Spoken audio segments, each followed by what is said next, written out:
be like right back. I gotta go get food to eat and then put my clothes in the dryer. 'Cause I was asleep all day. Yeah, I'll be feeling better over there.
Alright, I'm back.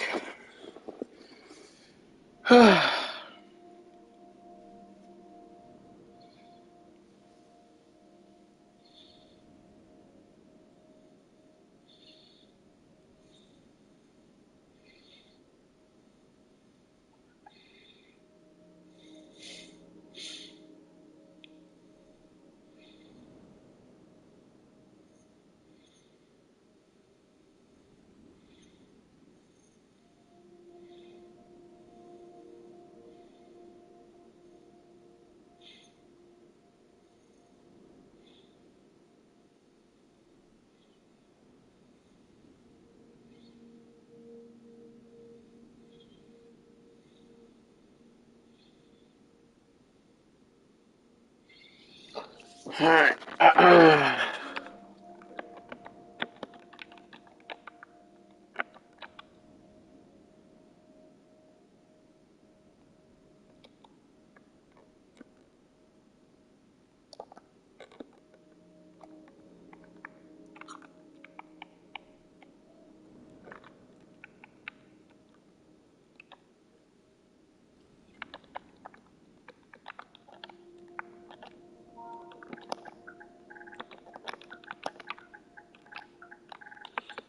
Yeah, I hope you're doing okay. I just ate like 4 tuna sandwiches.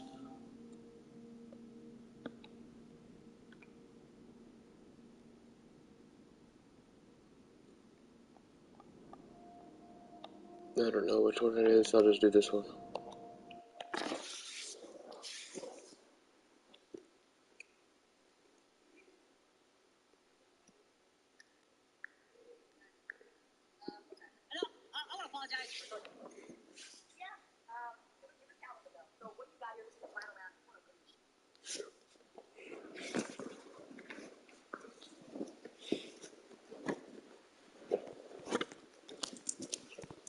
There's a game that you told me you wanted me to play.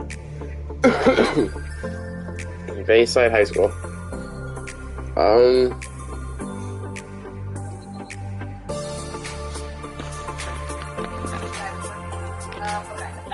want to apologize for twerking.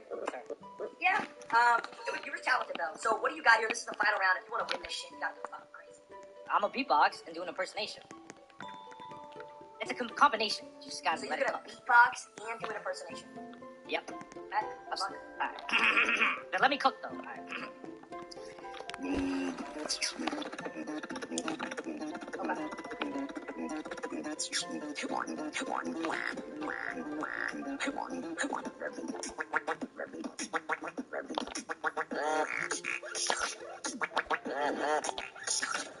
Are you ready for the shake scene? Is that Skrillex? The world is gonna end in 2012. I was not a part of the island, Jinxie. Holy fucking shit, okay. Oh, it wasn't me on that island, Jinxie. Please forgive me.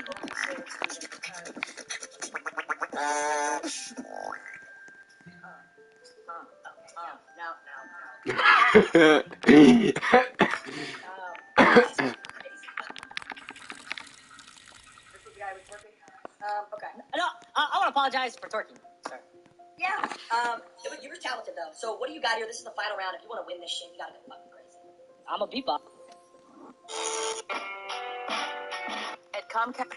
Don't be fit. So I noticed a very interesting detail in an early battle between Aang versus Zuko. So when Aang and Zuko were battling, we see the difference between the two bending styles. Aang, with the style he was taught, he was very evasive, trying to use the power of his opponents against them. And then Zuko, being a firebender from royalty, was very confrontational. He was trying to use his power to show dominance. But when they cause a massive explosion, we see them both land on top of a roof. We see Zuko use a kind of fire blade or fire sight, and then tries to hit Aang with it, where Aang dodges it. Now, we know Aang was a very fast learner, and he took a lot from his teachers. And I mean a very, very fast learner. But as Aang was being defensive and enforces Zuko on the side that Aang was previously at, we then see Aang use this fire technique to replace it with air. Yeah, I don't know about this game.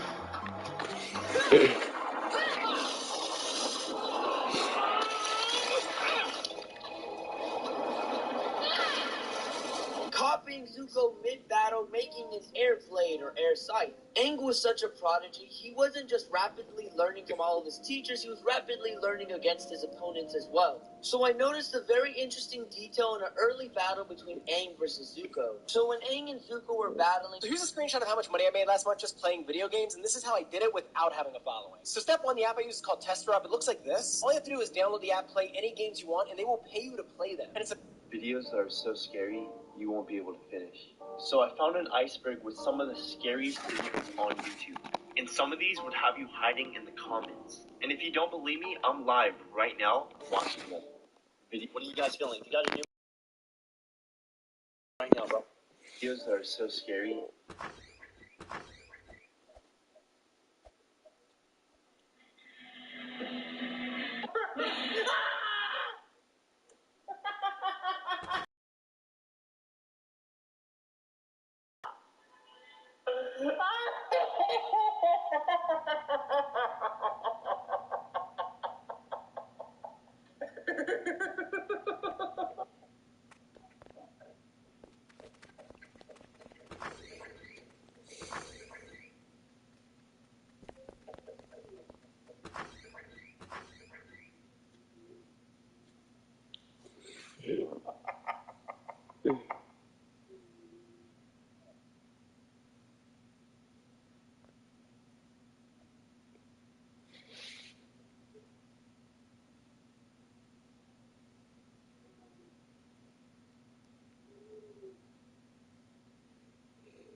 Don't watch it tonight, you will have nightmares. So let me tell you about the mystery of this video called Happy Anniversary. Basically, the video was posted 8 years after the disappearance of a girl named Mara Murray. That's when this still unidentified man posted this video.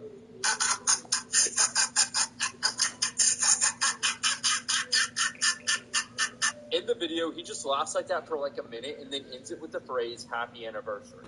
Now, the thing that really links this man to the missing girl is another one of his videos. In the video, he shows a lift pass for a ski resort near where Mara Murray went missing.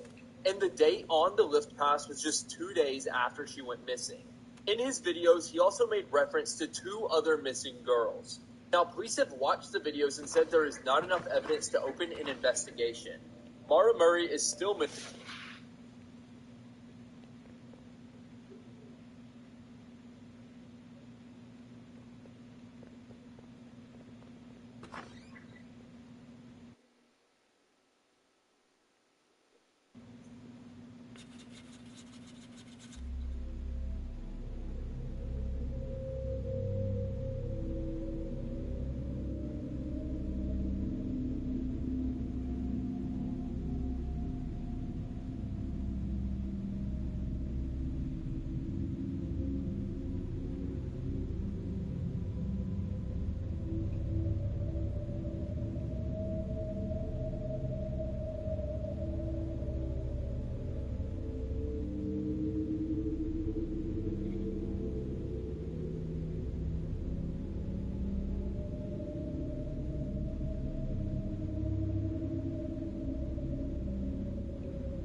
So I already did this before, so we're just gonna go back and try and work on it more.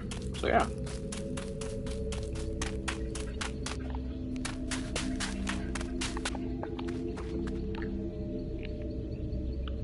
I don't think anything's gonna attack us anyway, so.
Yeah, we're just gonna try ending one.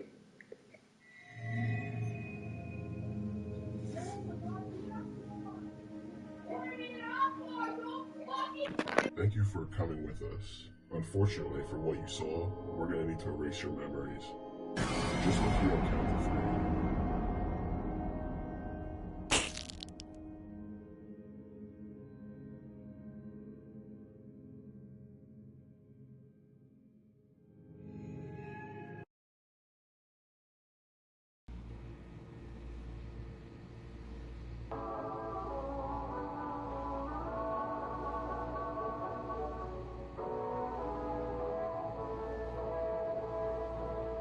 You've got mail.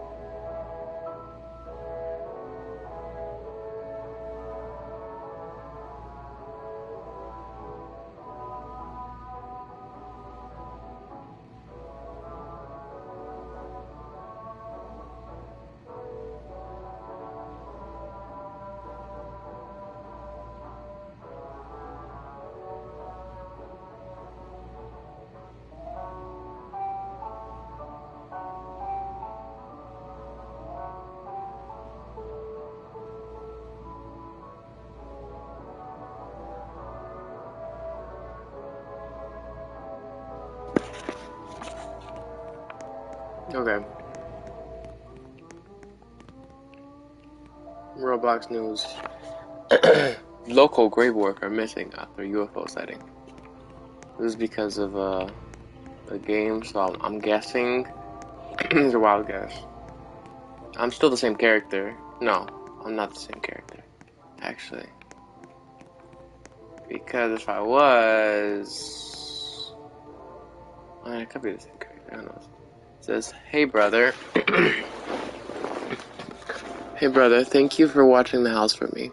I figured I could talk to you by emailing myself. Would you like me to send you pictures from my trip?" Yes.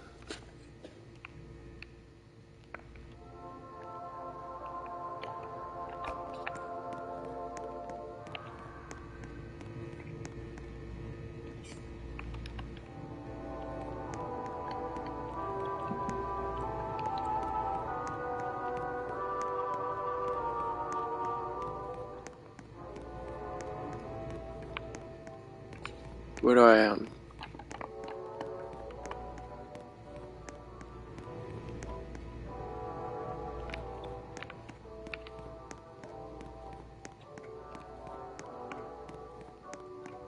I need a mop, right?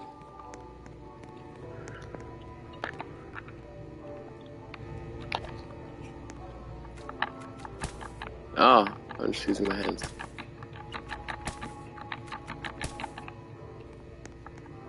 No. You've got mail.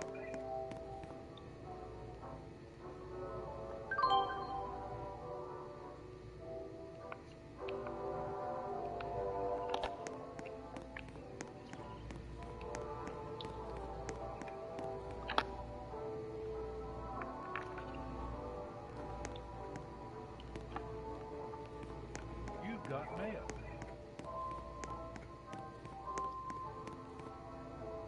Are you lying?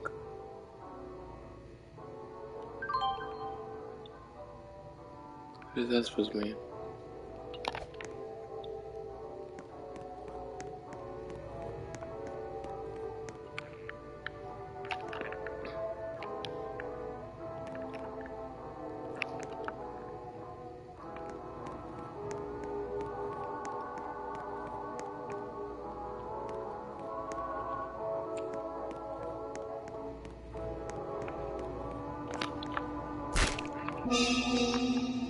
Okay.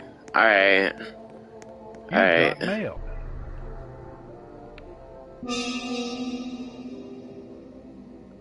I can't stand that character. Okay? I genuinely can't. He's genuinely creepy.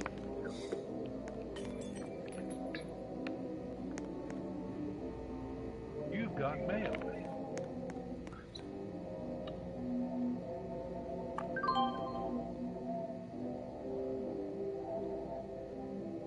You've got mail. Oh, fuck.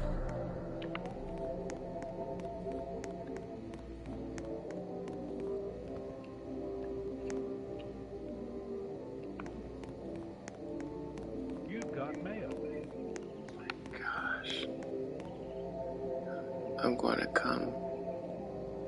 No.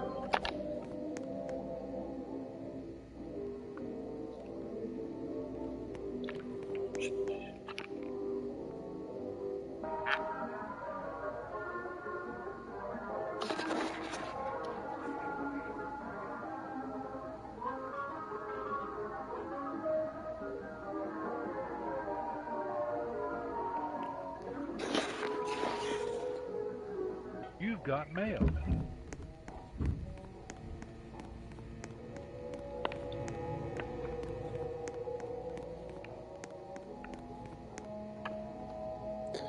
One of the neighbors called and said they saw someone trying to break in. Get out of the house.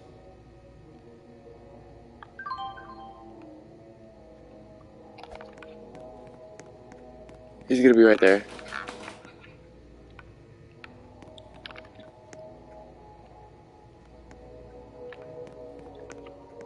That shit is not helpful. That shit is not helpful.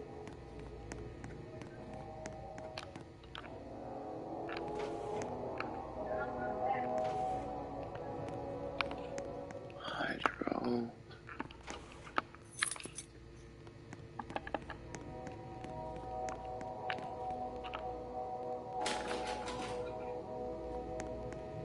Basement.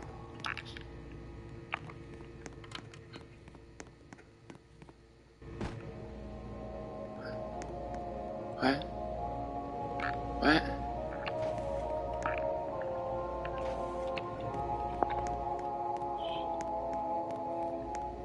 This isn't real. You are in a nightmare. You need to wake up.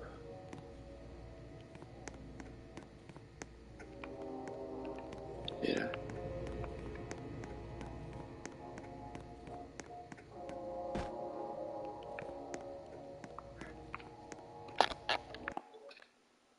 What?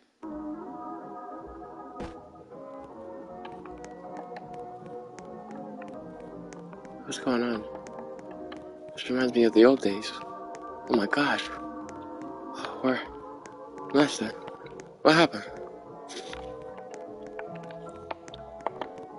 I got a pitchfork too. It's like the old days. You're in a nightmare. The people have spoken. Go to the volcano and get out of here.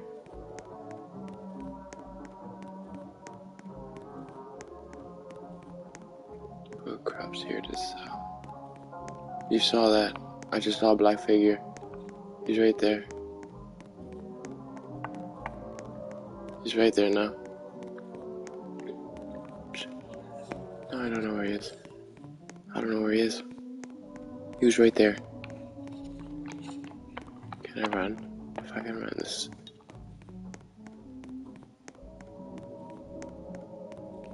Okay.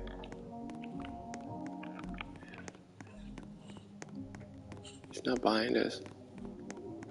Okay, so it should be okay. He's right there.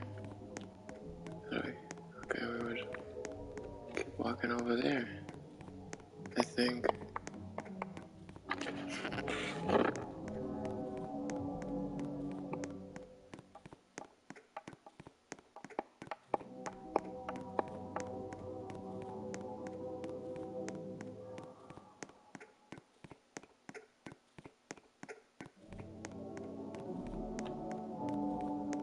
What's it like? I don't know. I know this is just a game, but like, I want to give it a ambience. He's guiding us over here. It's a volcano of doom. So then, if that thing in the mail, if that newspaper letter from the previous game saying that it was went missing, what would that entail?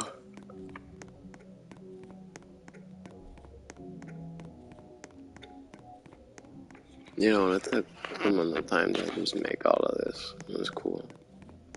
That is freaking cool.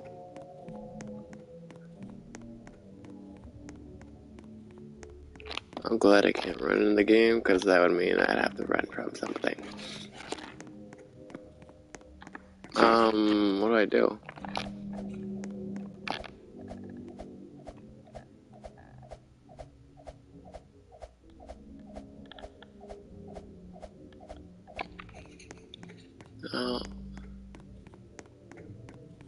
Let's see. He's still climbing up.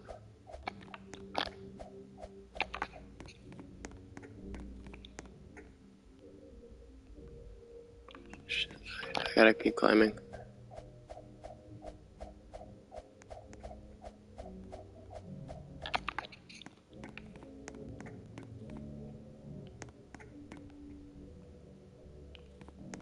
I don't know where he's at. I just keep jumping.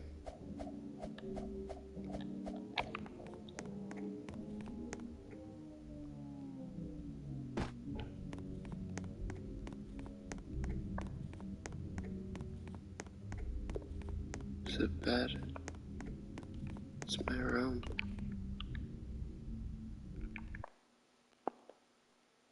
Home?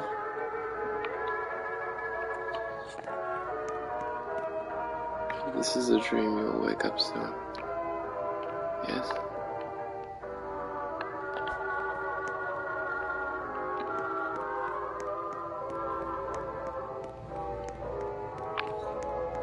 Go get the key. I can't open anything. Okay. What do I do?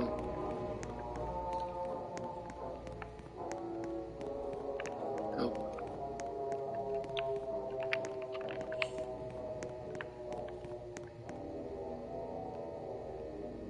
Everything's getting darker. Gradually. I'm staying in the bed.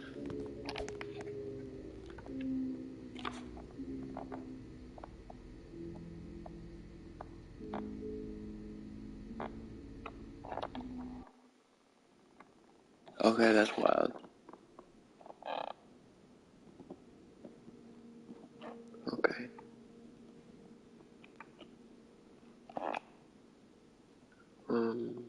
Yeah. So we beat it together. Let's do this one. It's called the sleepover experience.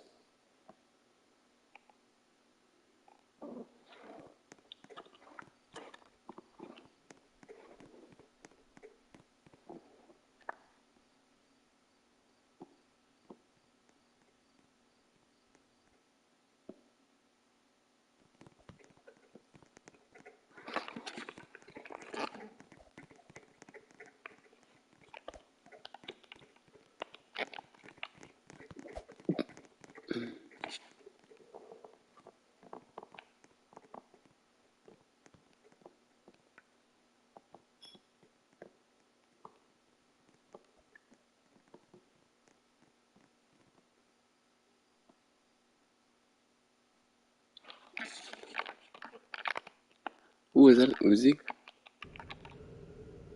Oh, I have to buy it. Night one. Alright.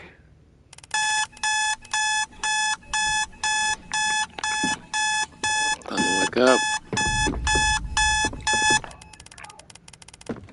Oh, I'm hungry. Alright, let's go get something to eat. Better grab some snacks from the kitchen.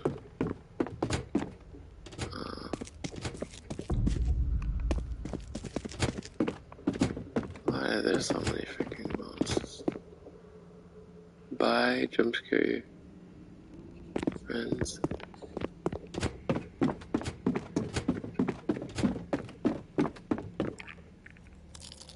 Damn. Man, it takes forever to eat chips. Alright.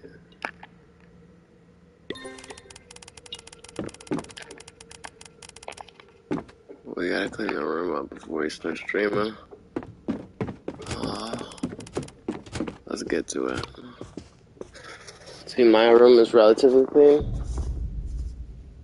I say relatively because I clean it every week. Like, clean the floor, mop, sweep, all of that all should be up. It may look like I missed some, but I have it organized to a fault when it comes to certain things. Now it's making me feel self-conscious about it, now I'm cleaning a little bit more, so I have more space, I guess, I don't know. But, yeah. I have a trash can in my room that I put out my trash, obviously, so, yeah. Check out. Yeah, like, you know. Anyways. That's a lot more trash than me, actually. It's like mine's is my bag.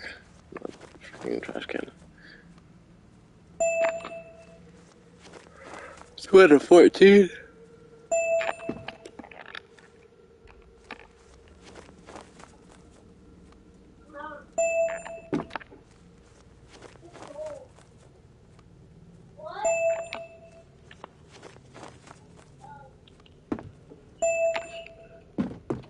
Alright, let's keep doing this.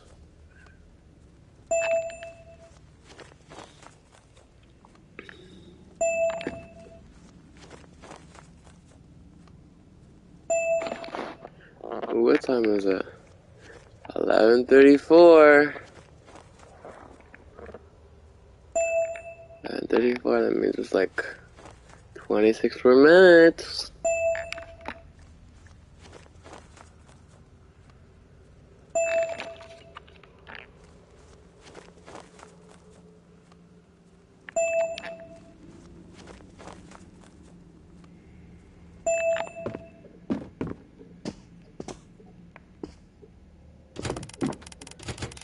Let's throw the trash into the dumpster room downstairs. Okay.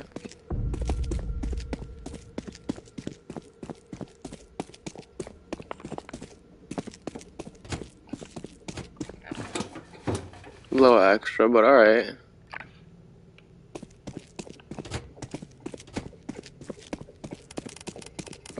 Time to set up the green screen for streaming in the right room. Yeah, I'm taking this sweet ass time.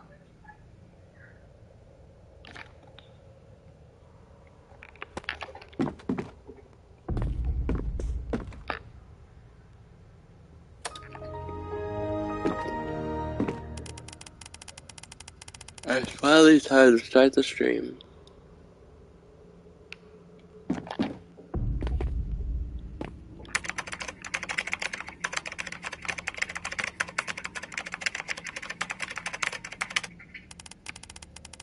Welcome to the stream, chat.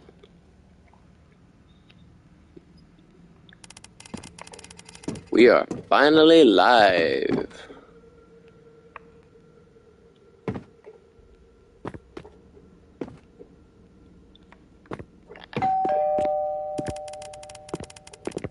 Who could that be?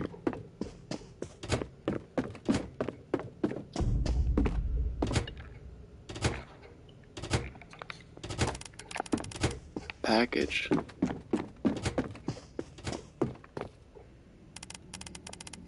Let's carry it inside.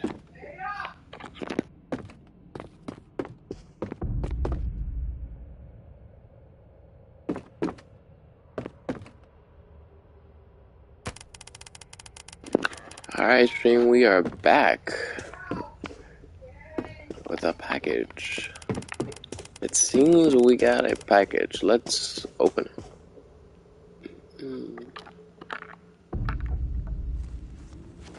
Long ass opening. No, it's one of the voodoo dolls.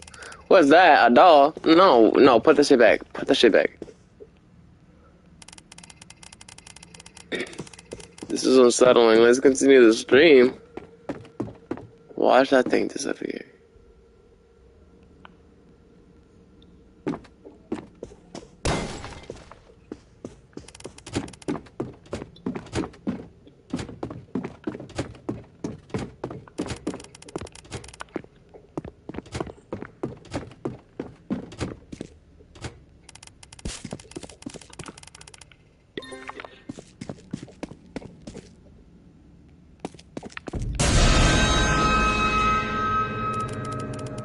Hey, bro, who's climbing up freaking all the way up here?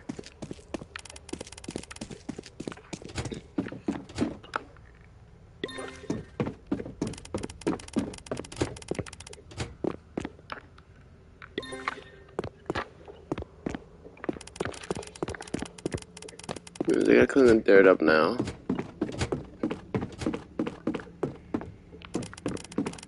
Let's grab the broom.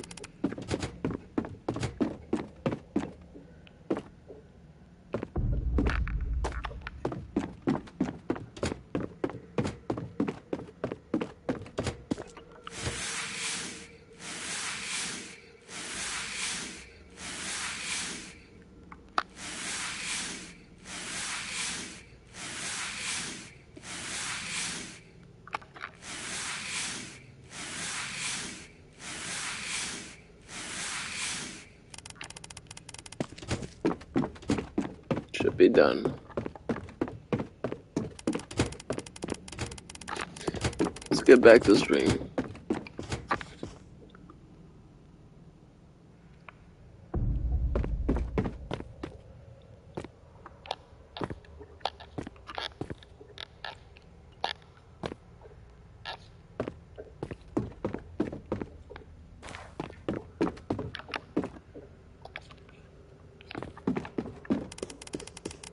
Where did the doll go? Yeah. Of course you asked me that question.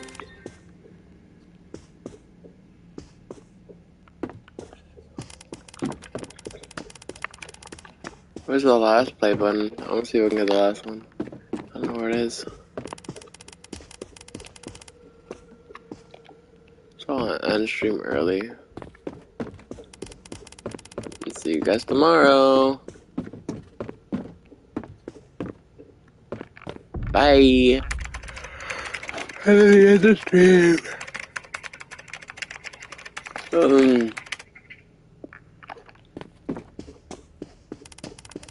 Now that the stream is over, let's upload the stream highlight.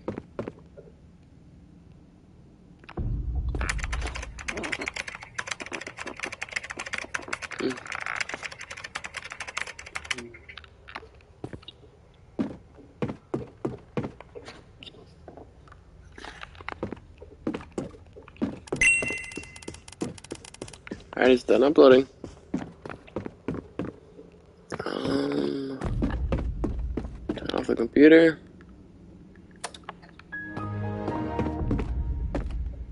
Play 2.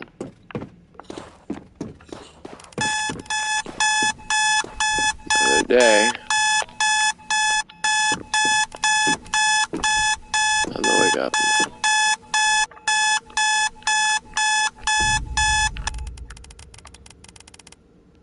Always wake up hungry. Better grab some chips from the kitchen.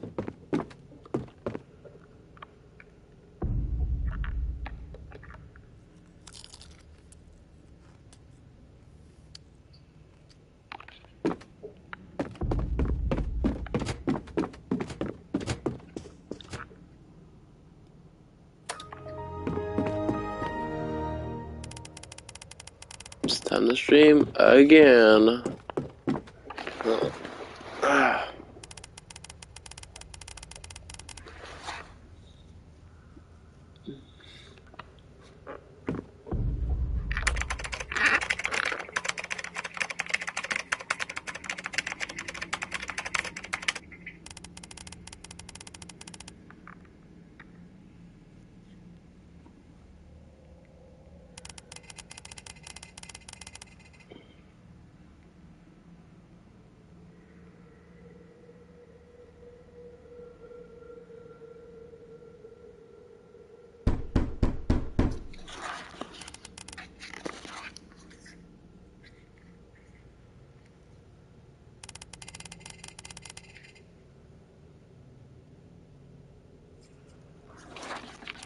Someone's knocking. I'll be right back, chat. I must check this out.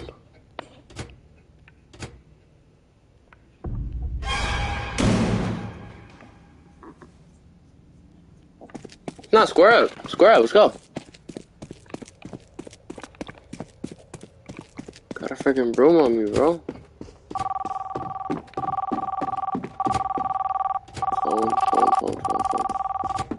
Where's the phone?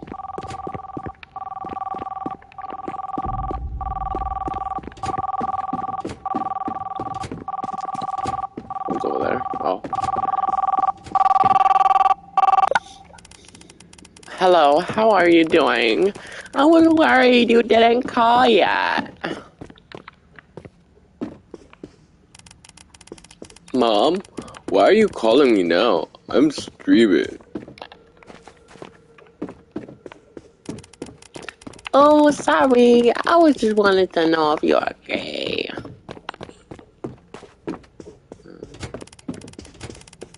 Yes, I'm fine. Now, Mom, please.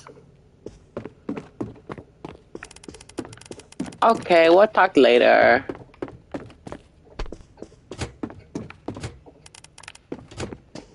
Bye.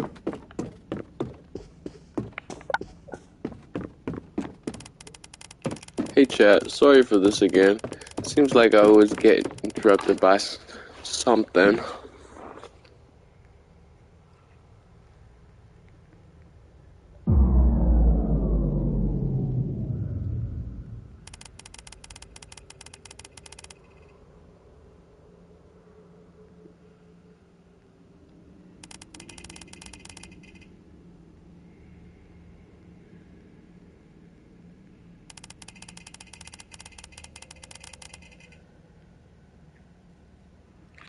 Oh no, the power box is in the basement.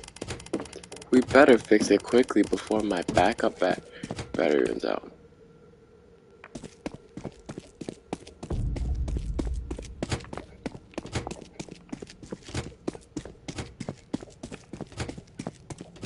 Oh, this is the last one. Oh wait, this is not the last one? What is the knife doing there?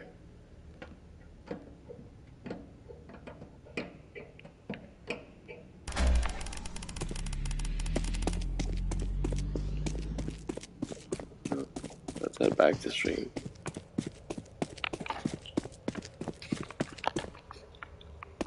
Dang it. I'm trying to find the last one.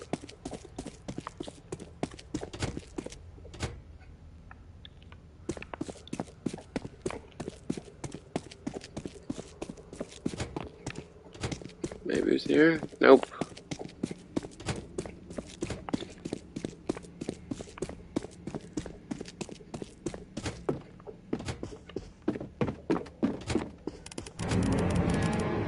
The doll is back.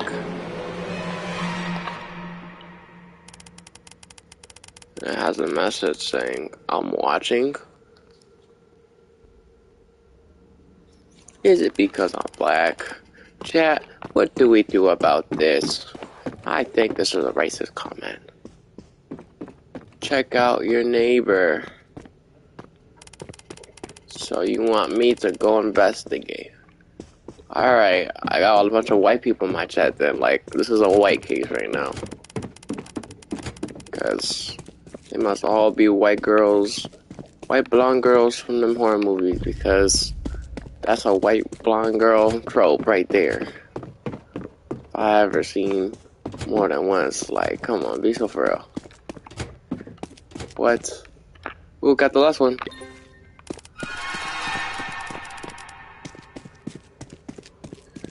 Your worst nightmare.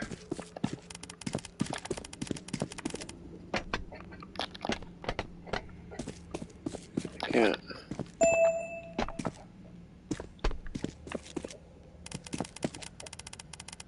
Too creepy, let's go back quick.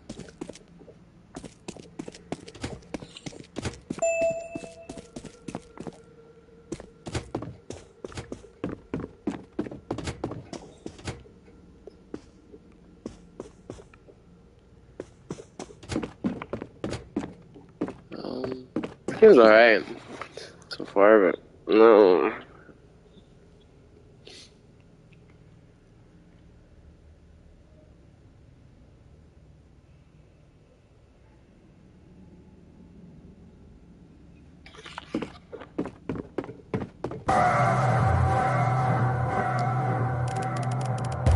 Oh no, the creepy neighbor.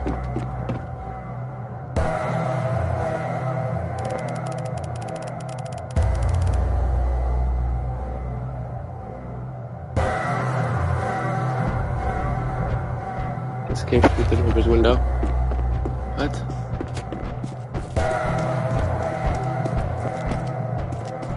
What?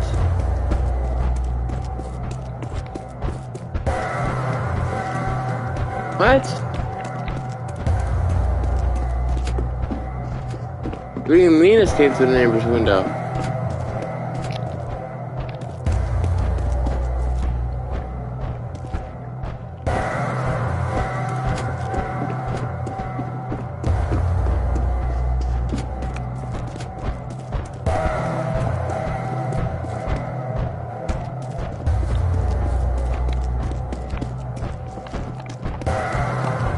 I can't do anything.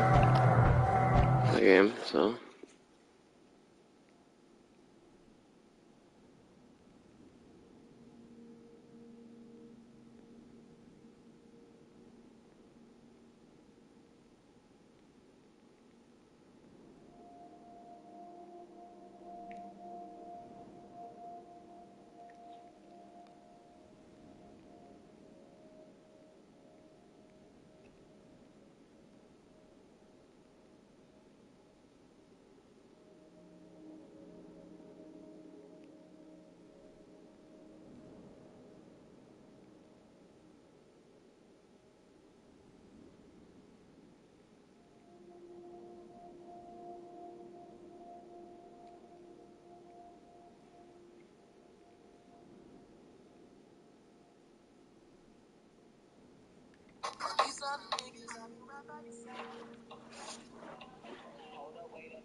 And I made it a Chuck E. Cheese. Now I was old enough, bitch. I once ran into a club. They said, sir, you're not old. Like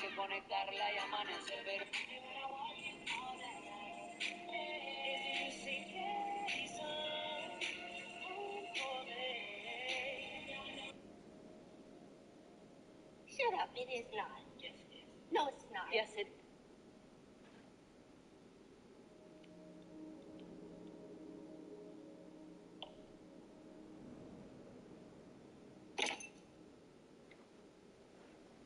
Shut up, it is not. Yes, it is. No, it's not. Yes, it is.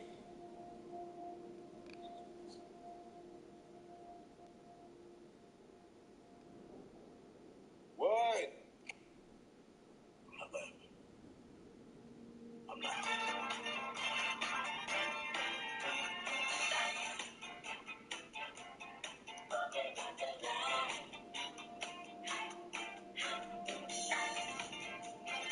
Feel like I'm about to drown.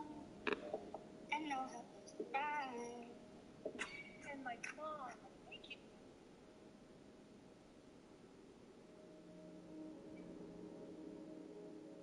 So simple.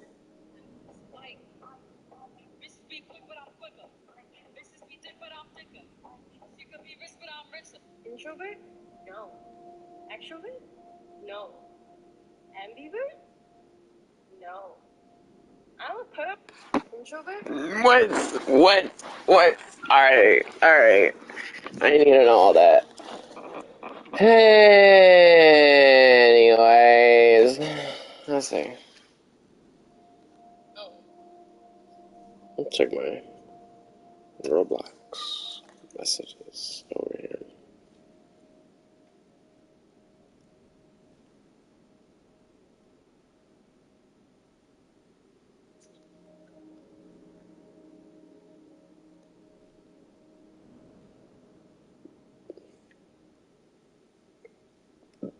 Alright.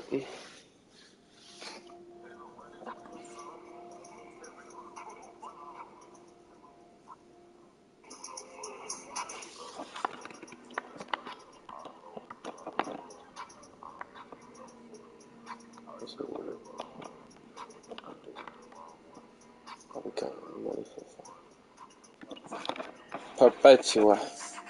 Oh, never mind. Beta, beta,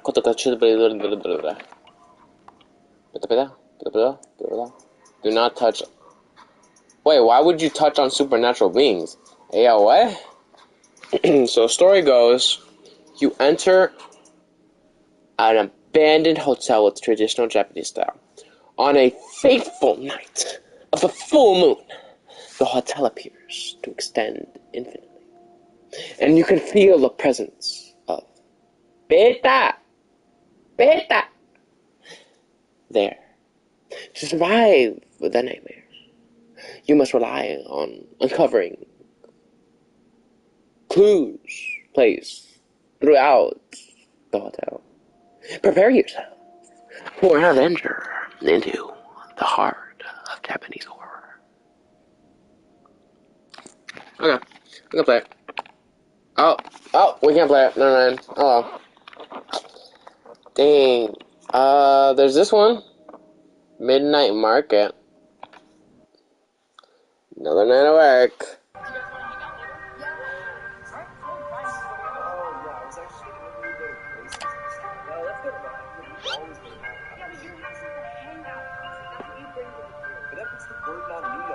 Single time we want to hang out. We can go to Julia's house. Julia's garage, right? She's got that big pantry. That's pretty cool. You have a pool in your room. Now if I say no, we're just not going to hang out. You got that front door at your house. That's pretty neat, right? I have a helicopter. You take a helicopter to school every day.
Do you guys want?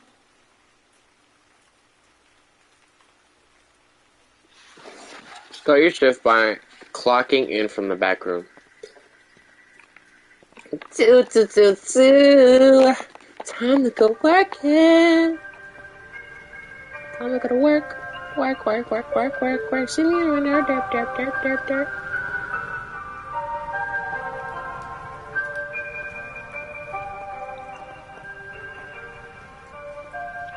Let's go.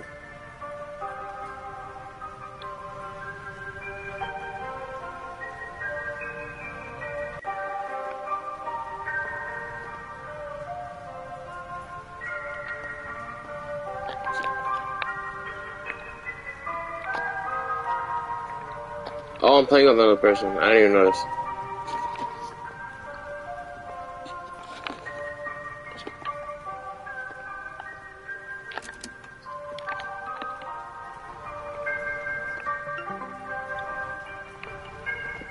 You select the items from the red basket at the checkout station.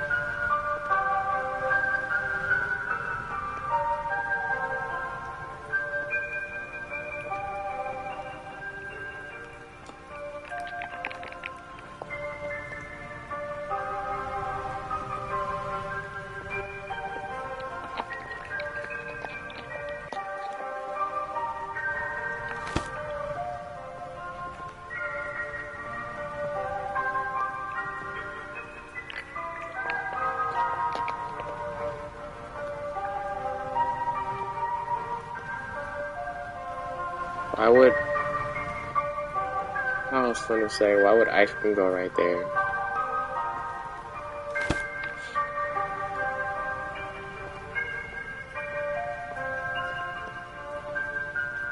It's like Asian food? Oh my gosh. Alright, this guy has no idea what he's doing here.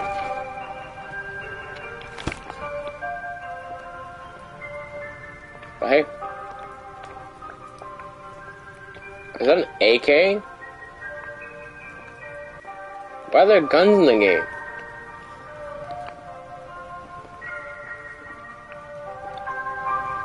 Oh, that's good. At the checkout station. I just did. Is that what he's doing too?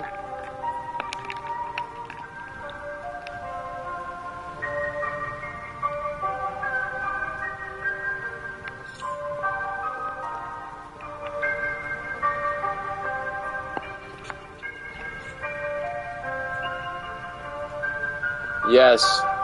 Go put it away. Kid doesn't want to play it. Put it away.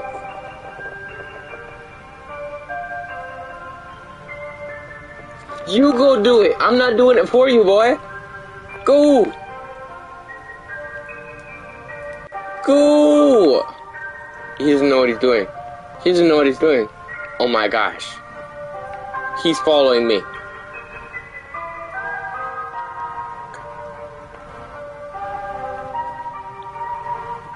Should be somewhere around here.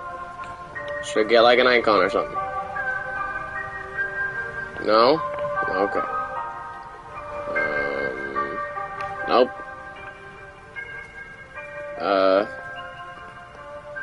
Right here.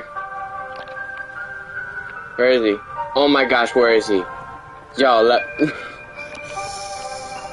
over here, this way. It literally shows a blue icon. Oh my gosh, bro. Okay, put it right there. Yes, thank you. You did a good job. High five. Bah, we just high fived. Okay.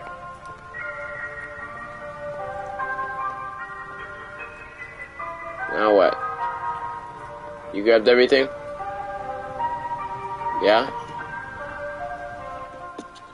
Okay, I don't know what to do.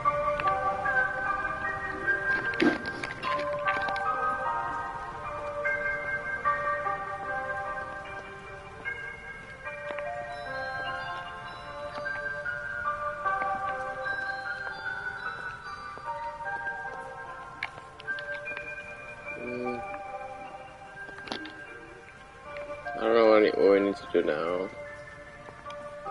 Did you find anything? Nope.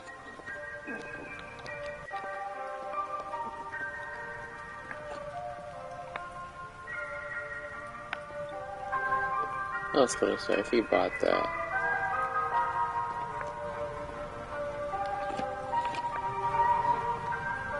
What?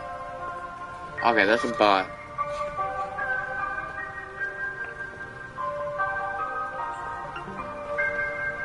Help the customer check out their items. Wanna do the honors? Good job.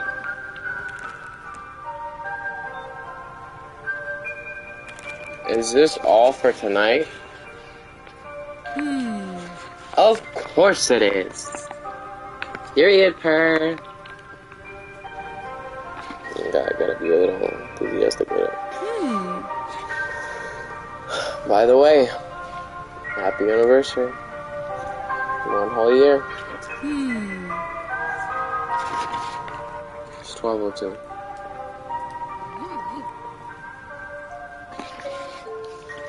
Let me just,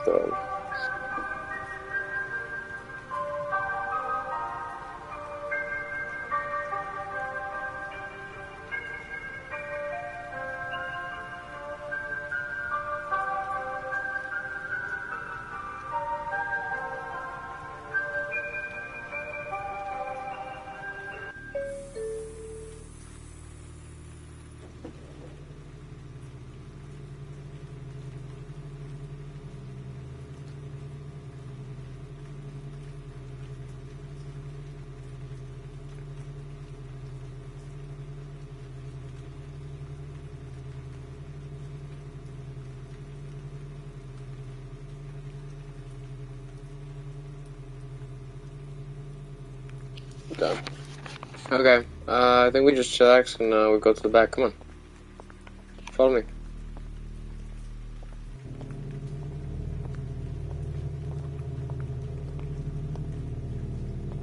You hear that noise too, right? You can't hear me, but I know you can. I don't know what's going on out there. Let's go in the room. Wait. Oh!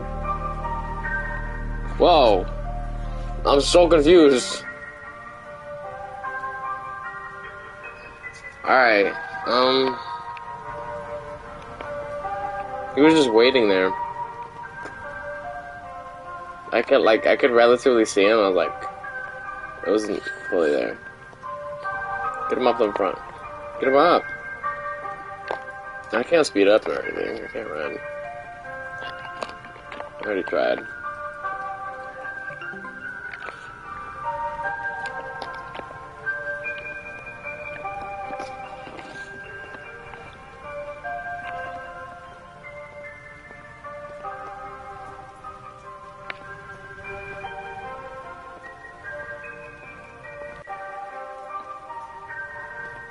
Where's the water bucket? There?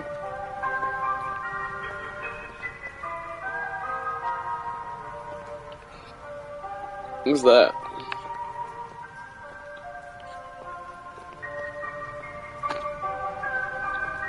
I hope that guy ain't following me right now, because I'm not sure what to do. Mopping.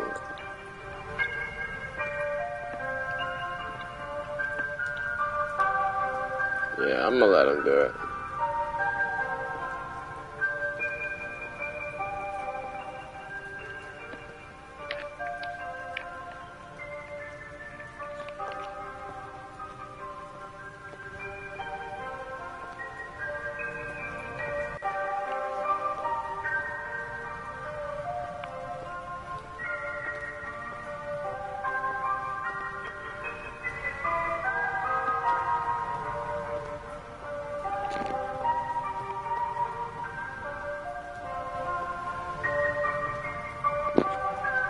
Oh my gosh. Oh. I hope your nose is better, by the way.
On here, I want a brick and cheese.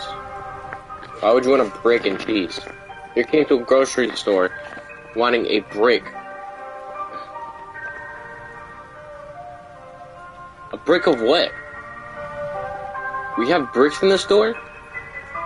Yo, I'm about to slap the freaking store owner if they have a freaking brick in the store. They have a brick. What sense does that make? Yo, I'm about to slap both of them upside the head.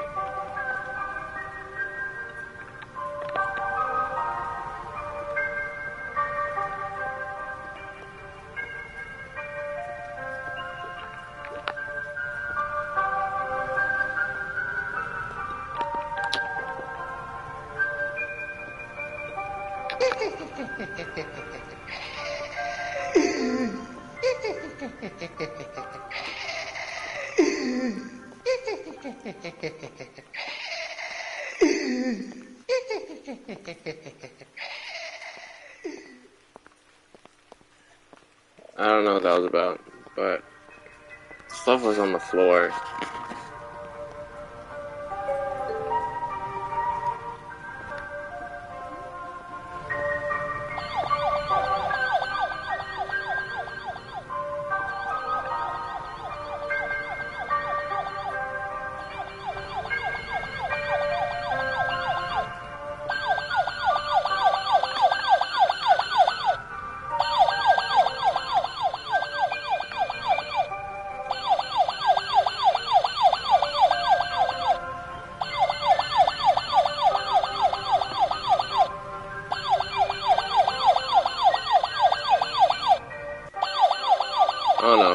You go in there.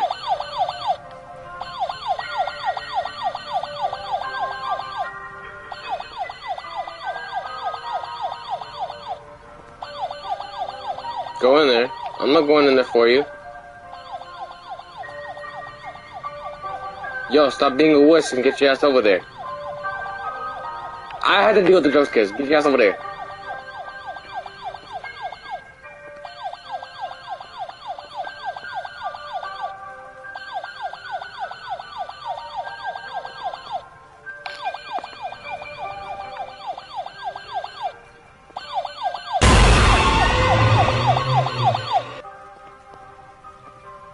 You know what I'm saying? He needs to get it just great. Grab a stock from the back room and restock. Stock. Alright.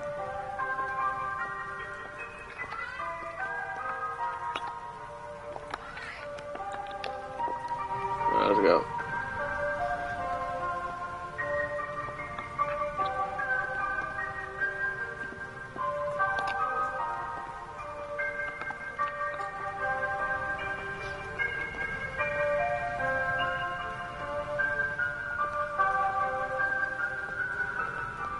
I'm just gonna do the farthest one so I can get the first ones. So I can get this done faster. Oh. Oh, it has a select one, alright. Okay.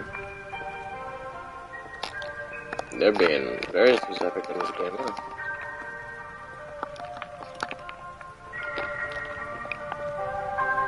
Like pink ice cream.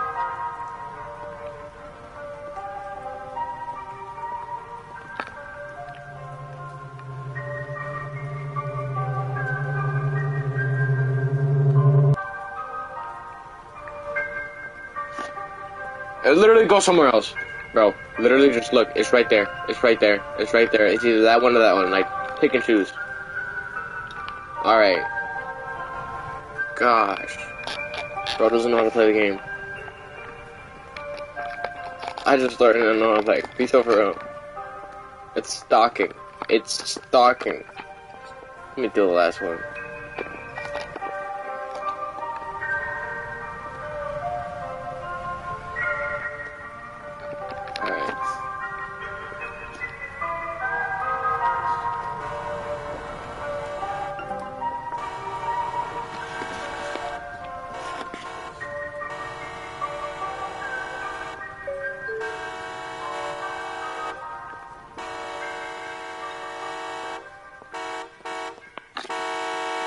That truck over there, I think.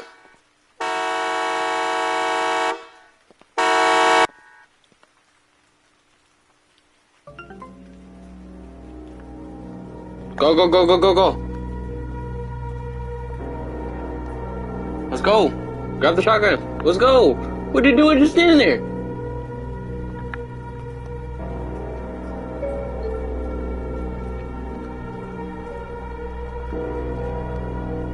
I saw someone. Oh, I feel like I saw someone over there.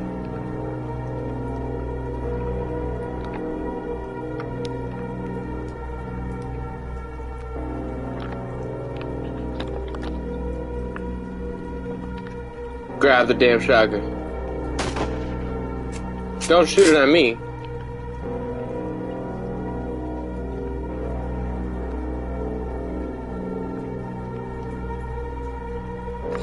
We got some. Come. Shit! Back it up! Back it up! Bro, I need help! Bro, I need help! What are you doing? I'm out of bullets. I'm out of bullets and I'm running.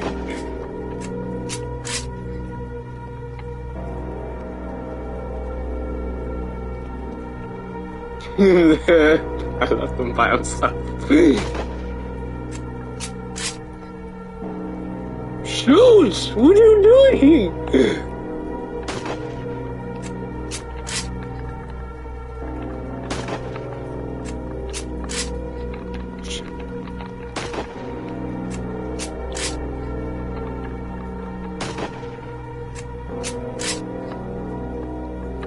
I am sorry, brother. What? What? That's his brother?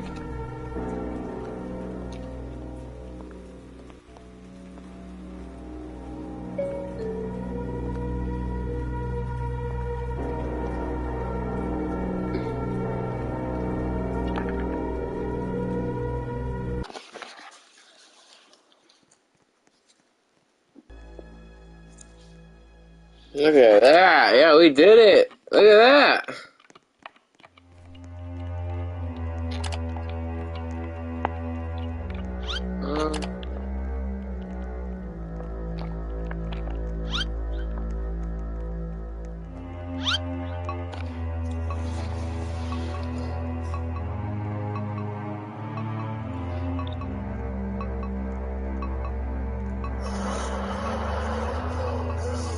I can take you back to your cell if you run.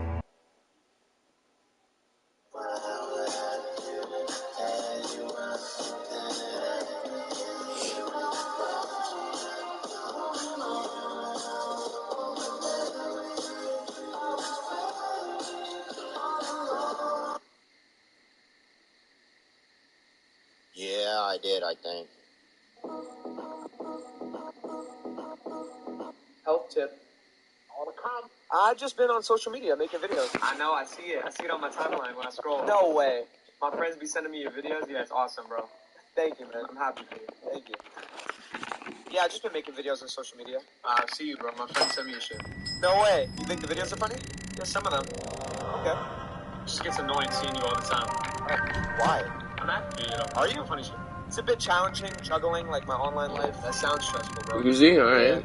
You taking care of your mental, though? I'm trying my best, bro. These motherfuckers want to see you fail, for sure. It's a bit challenging juggling my online life. It can't be that hard, though, you know? Like, you get to fucking sit home all day. While I'm slaving away, busting my ass. Hard work. That's good for you, bro. Different people, different fields. I do some brand deals here and there. Nothing I'm not crazy. even gonna ask. It's not my business, but Thank I hope you. you're making as much money as you possibly can. I do some brand deals here and It there. can't be that much. What, you think you're hot shit now that you're on social media? People see your face? Bro, you think you're relax. I've just been on social media making videos. I know, I see it. I see it on my timeline when I scroll. No. I go through quite a bit of phases where I don't want to make funny content anymore. You know, I like switching it up, doing anything different. So if you see my content start being a little questionable, it's not my fault, so don't blame me. You're the one who followed the account with strangers. So when shit gets strange, best believe you made that decision to be part of the strange people. Chad, would you still love me if I shaved my beard? Majestic, gorgeous, of course, but forgot what my face looks like, guys. But if you're too drunk to...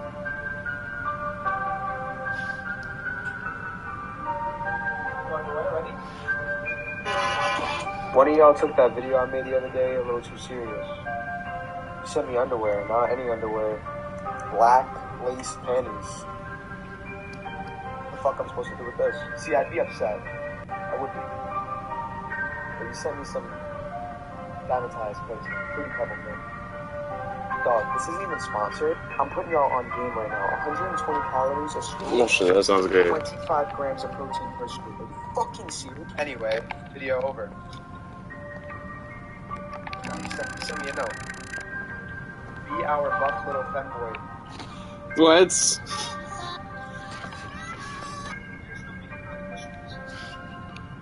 So Chad, would you still love me if I was gay?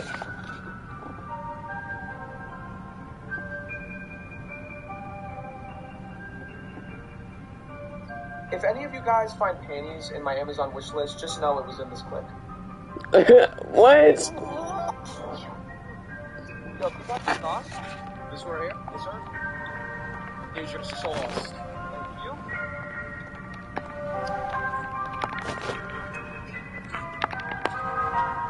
Yo, we said it differently. I don't give a fuck. I was telling her I'm talking. Whoa. What? You were what? Her? What? Before that. Talking? It's talking. You were talking to her. Because I'm from New York. Holy shit. What? Don't cut my story off again. You're suffering. Just a Diet Coke. Alrighty. What would you like, sir? I've never heard of that. You must not carry it. Do you mind showing me? It's right there. That says calamari. Sir, I wouldn't sweat it. He does this everywhere we fucking go! You want everyone in the room to know you're from New York. Relax. Take a walk! And look, he's trying to walk with a limp, like he's gangster. Yo, can you pass this off? This right here? This one? Here's your sauce. Is there a problem, officer? Hey, what are you doing here at this time of night? What do you mean? These are my working hours. Listen, I'm a detective, not was taxed to escort any civilians in the area due to a recent incident. You wouldn't happen to know about anything with this, would you? No, I'm new here. Does this mean I should leave? You can stay here, but be aware. People have acknowledged we've gone missing. Okay, I will. If you see anything, call the local operator. Why didn't you just take me home?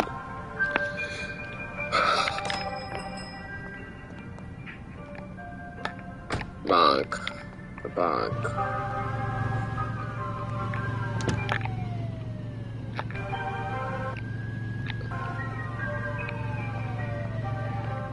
Wait. For every...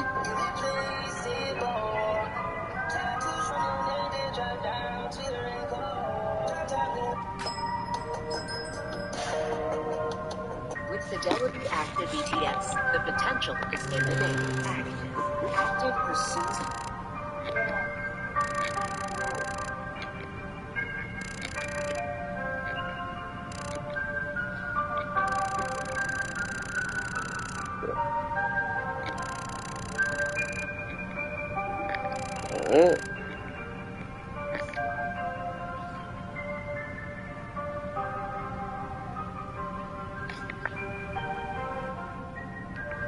I'm just looking around.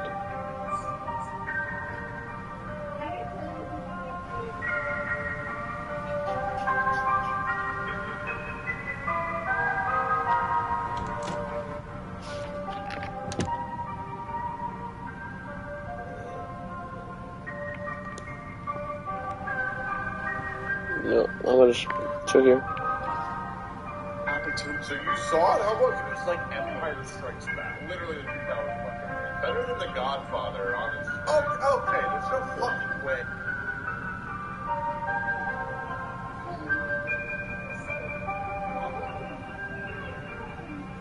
You thought that was as bad as The Godfather? So you saw it? How about it was like Empire Strikes Back? Literally the 2000 fucking better than The Godfather, honestly. Oh, okay, there's no fucking way.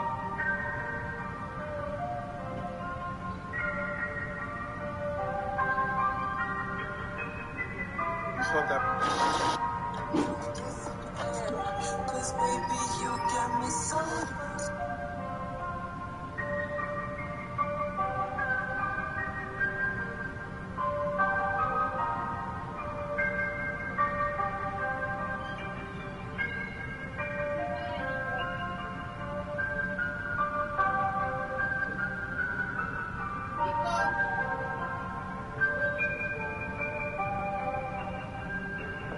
Gojo is the honored one who never lived up to his potential, but he's still a top 5 sorcerer in Jujutsu Kaisen.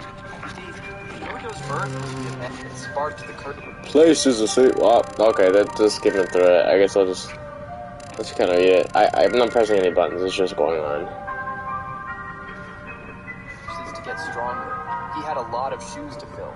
He was only 16 when he learned reverse curse technique. So even at his current age of 28, he still had a lot of potential compared to the other sorcerers who were not only much older but had much more experience to prove it. There's a lot of things that Gojo could have succeeded on. He could have learned Hollow Wicker Basket, among improving his strength and training. The whole manga was only in the span of 6 months. I truly think that had he reached an older age, we would have seen him stronger. Which begs the question, is there any chance he is still alive? All the theories I've seen have somehow missed the part that Gojo could be alive because he was only cut from the waist. In the Kashimo fight, we learned that reverse curse technique comes from the head, whilst the rest comes from the belly. Meaning that with the 6 eyes, his efficiency and his cursed energy could still have him alive. Not only... Take the money, it should be quick. Take the money, register. Open the door.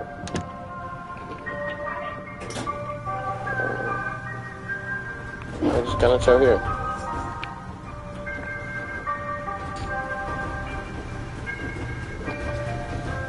that. But don't forget that Gojo's 6 eyes allows him to see cursed techniques as well. There's a chance he tanked the hit to plan for something later. So while he was so strong, Gojo is the honored one who never lived.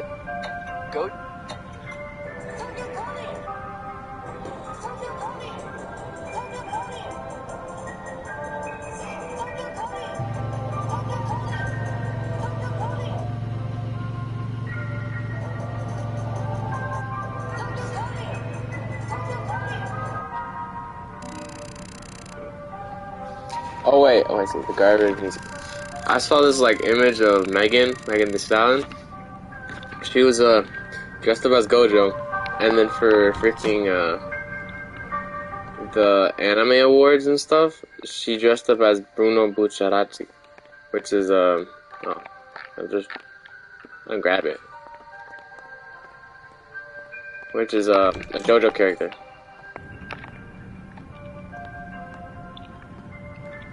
Okay, I gotta grab that one too.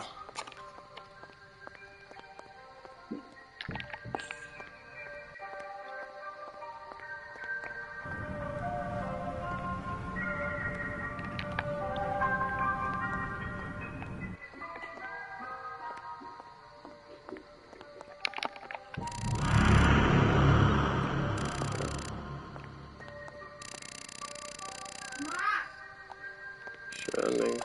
There's been some fishy things going on here.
Alright, got back. I just grabbed my clothes from the dryer.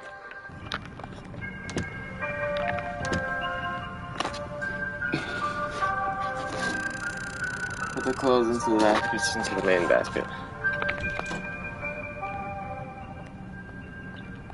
Right.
let's understand that Aang was never raised with an actual parent lifestyle.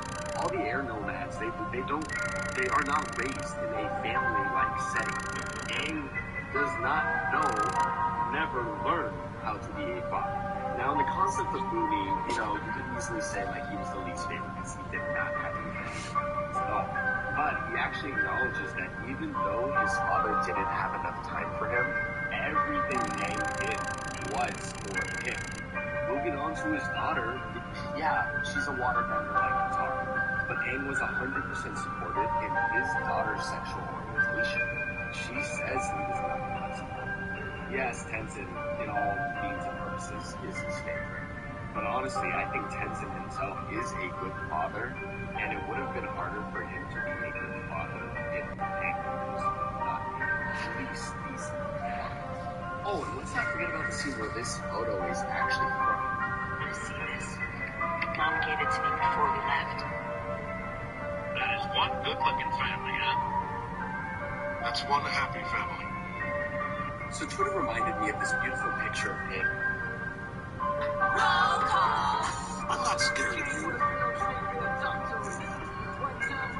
Alright, y'all, so the tweet says, who was Aang's best bending teacher? We got Toph, Katara, Gyatso, and Zuko. Now, before I answer that question, I'm going to go ahead and say it now. You can pick either one of these four, and honestly, I wouldn't care. All of them would be the correct answer. When it comes to Toph, she really taught Aang to think differently when it comes to earthbending and pretty much changed his personality so he could be able to do it. When it comes to Zuko, he took Aang out of his comfort zone, which is what Aang really needed.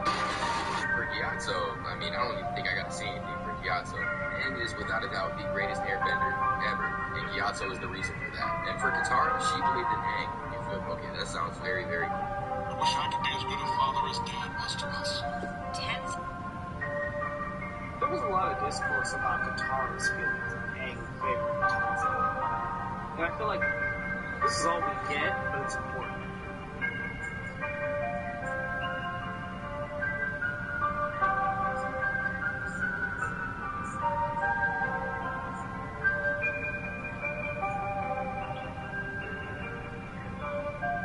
Let's not forget that they're all down in the Southern Water Tribe together right now for the festival.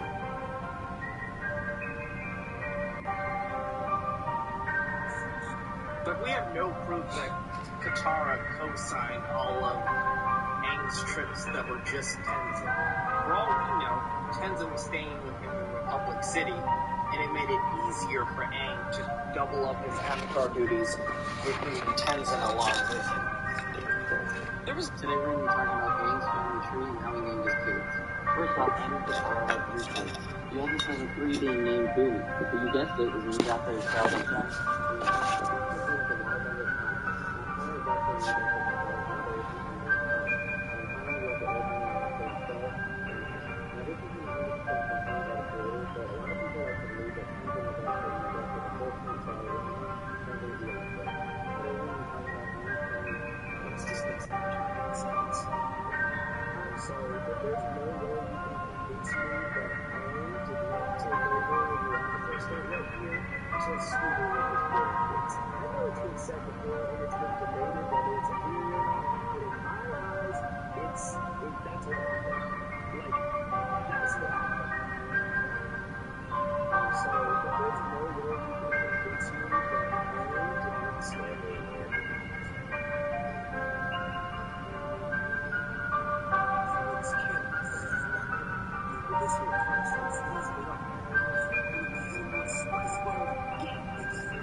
It's not an emergency. It's inside me. Oh, brother. Is that a bird trip on the Hershey Highway? Well, you see, what happened was, he was in his exercise ball, and I seen Mother, Father in Christ. Save it for Petco. I need help. I can feel him nibbling on my duodenum. Okay, listen. Do you have an NIV copy of the Bible here?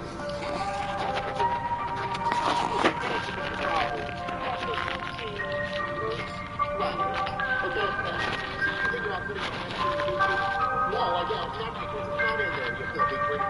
Give me a key.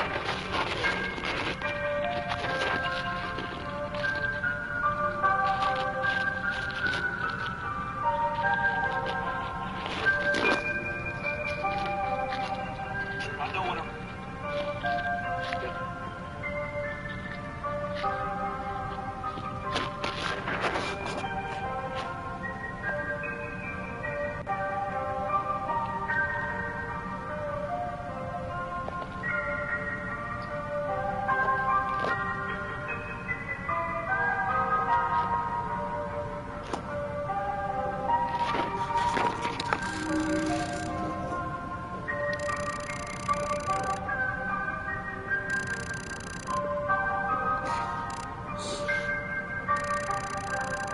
Gotta pick up these hands.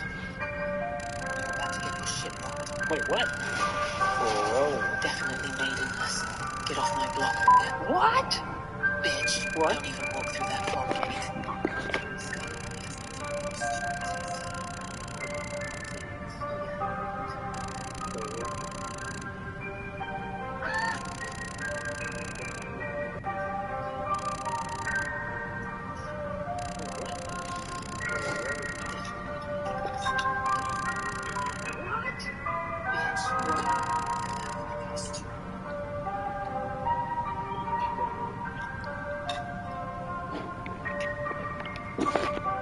My money. My money, my money, my money.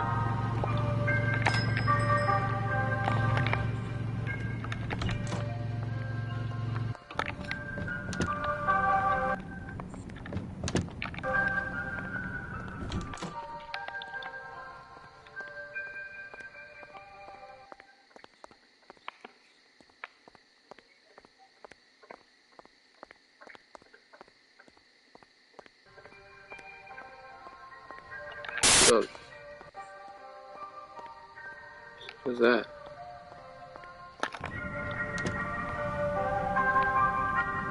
What was that?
What was that?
What was that?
blood on him.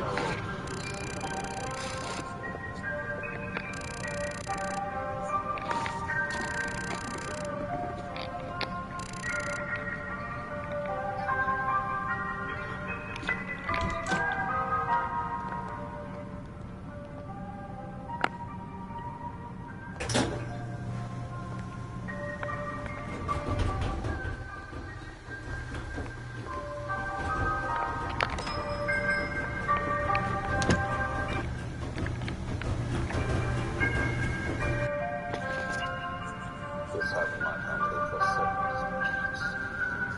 I didn't send for you only to end you over. I want you to be me. To offer you something no one else can. A gift to equal the life you gave to me. I don't need not a thing. Eternity can be a curse. It hasn't been easy for you living without time. The losses that I've had to suffer. A man can run out of things to lose. Leave his purpose. Become a roaming samurai without a master.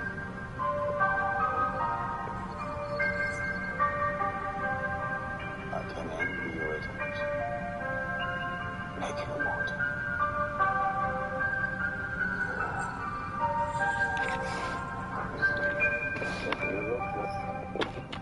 What do I do? He just says that. Don't agree. Leave us like this.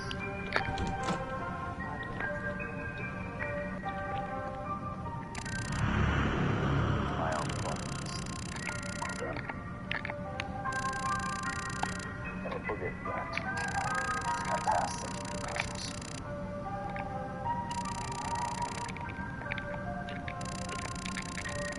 For many years, I have wanted to finish the forsaken. My life. Be alone.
It's all that's kept me alive. The ability to make me strong is what you take what you have given. I've transferred your unwanted healing to my body. My legacy must be preserved. Your mistake was to believe that a life without air can have no meaning. It is no magic. Hold on. We're almost there. The peace you want.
He starts getting hunted down by the way of the stupid photos. Although instead of running, he chooses to take his gun home, leading him to believe Ryan, the same man who gave him his adamantium skeleton, also paid a huge price on his because he wanted his metal back. But it's actually revealed that he just wants to synthesize his healing metal so that he can give it to others and create a perfect superhero.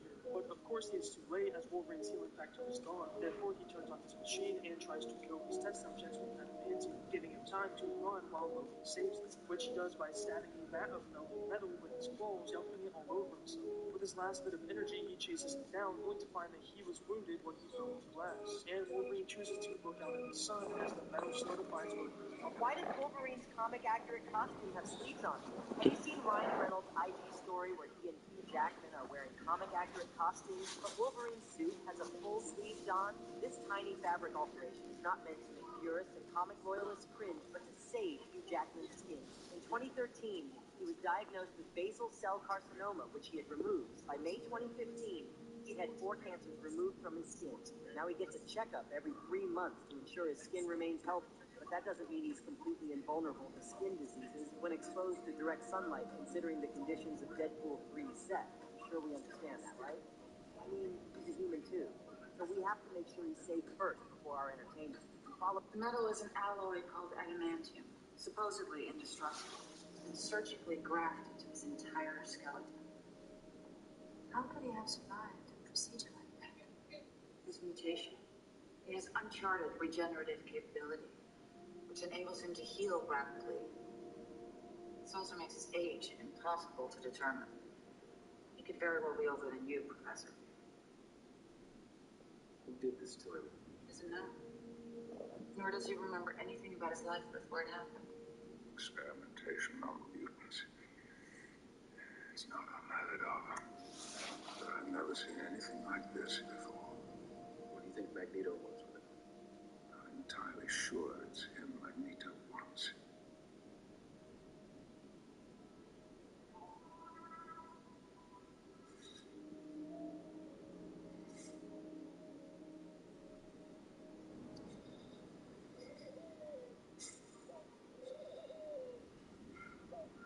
The metal is an alloy called adamantium.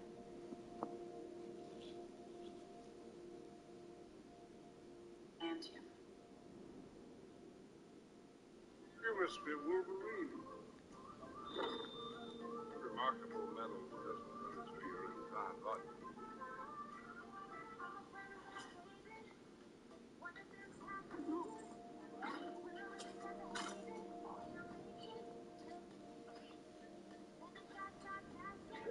I know the smell of your adamantium. You without her. Yes, you are.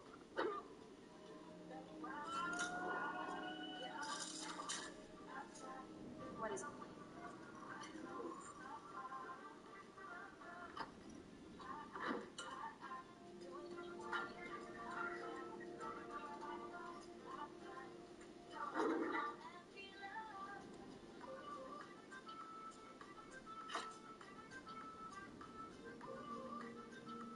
Imagine if they were next to him.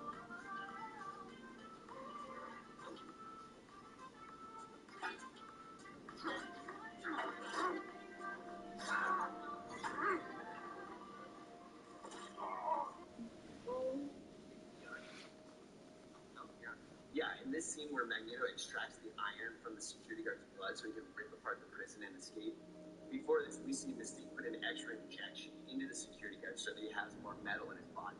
But even without extra metal being put into our bodies, the human body can hold like 3 to 4 grams of iron on average, or even more. I mean, even if you only had the amount of a penny in your system, Magneto could use that. Trust me. Magneto could use a penny's worth of iron in you and just rip shit apart. Yeah, and this... No, Donald! You want to be quiet? I can only control this man for so long.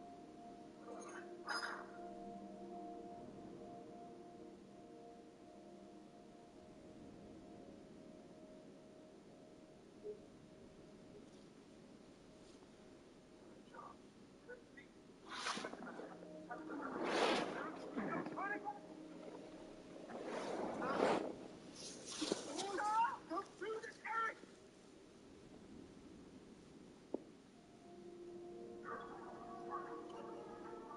Metal is an... Be right back.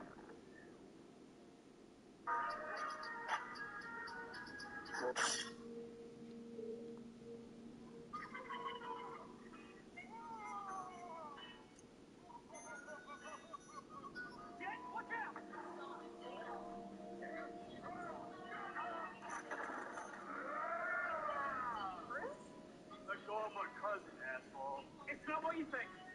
Is this necessary? What is even happening here? This is a mess. None of these storylines make any sense. Is this working for you? Hey, what do you think you're doing? This menu is not going to stop me. Right? No. One more time.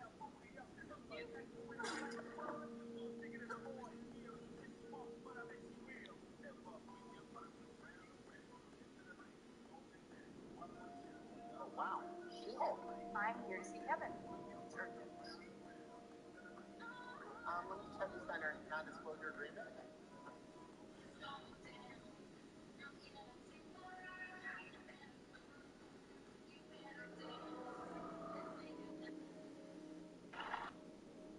Have you ever wanted to create your own comic book universe? Alright, I'm gonna just lay down in bed. I have my clothes on here, so I'm kind of all nice and toasty, but I will have to put them away while watching TikToks with you.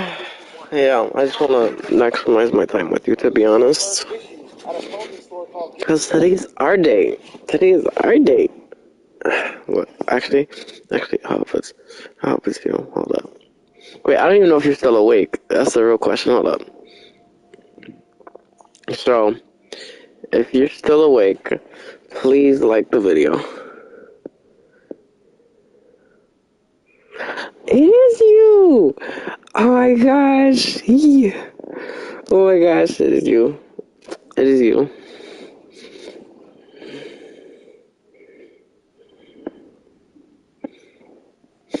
But yeah, today's our day. Our day, our day, our day.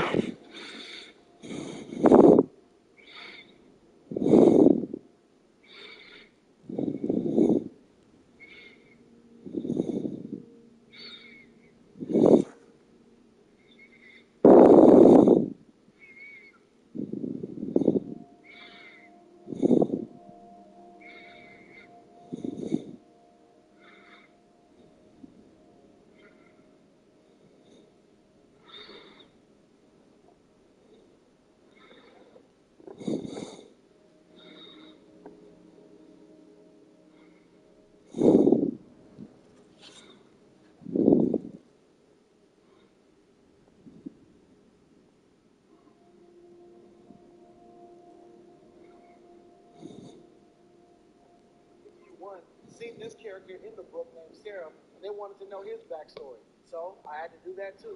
So then I had two separate issues going at the same time. Then someone said, hey, how does your main villain get gold arms? Then I had to come up with an explanation of an alien planet that had the same type of metal attached to its arms. Then the next thing I knew, I had to create different characters for different reasons, and accidentally made a comic book universe. And once I got all of my books together, I started ending at conventions.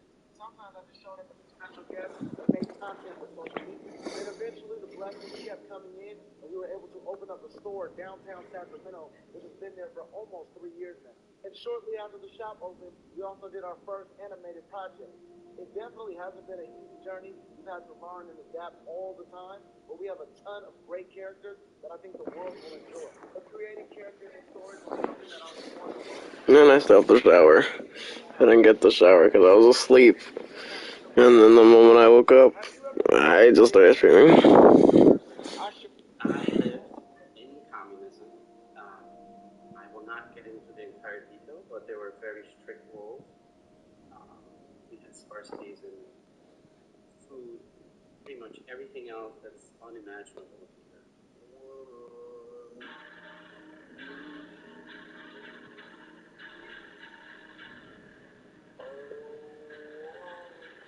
I live in communism. Uber driver, get in. The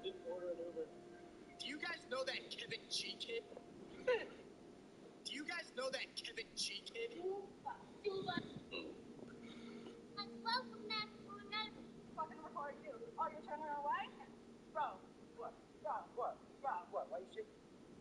Because I'm a Nick addict. I can tell. Yeah. Keep walking.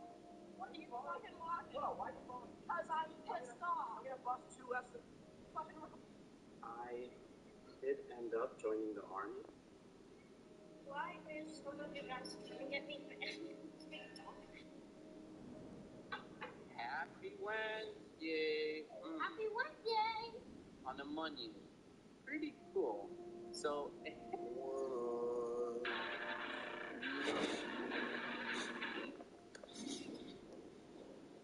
Hello, everybody. Thank you for joining us. Look at the size of this schnitzel. I wasn't joking when I said portions are really big here. I just want to say one thing. The condoms? What size did the condoms? How is this a prank? This man takes a toy.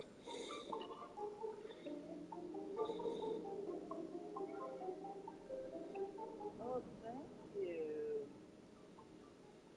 Just take a sip, is what you say. I may have to go in a pee, I think.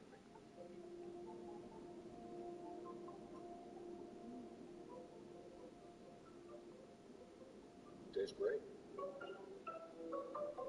It's sweet. There's a bug in here. Doesn't bother me. I rode the subway here. It starts in the mouth and it's like really, and when it goes down, it gets really delicious. The only thing I'm feeling right now is brightness, as if everything's just become a little brighter. I'm not doing anything for me.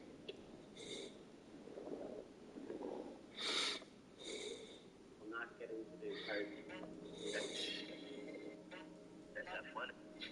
Yeah, this is happening to all iPhones right now. And if you have one, you need to get rid of it immediately. People were terrified after Apple issued a national life-threatening warning that all iPhones are at huge risk of exploding starting now.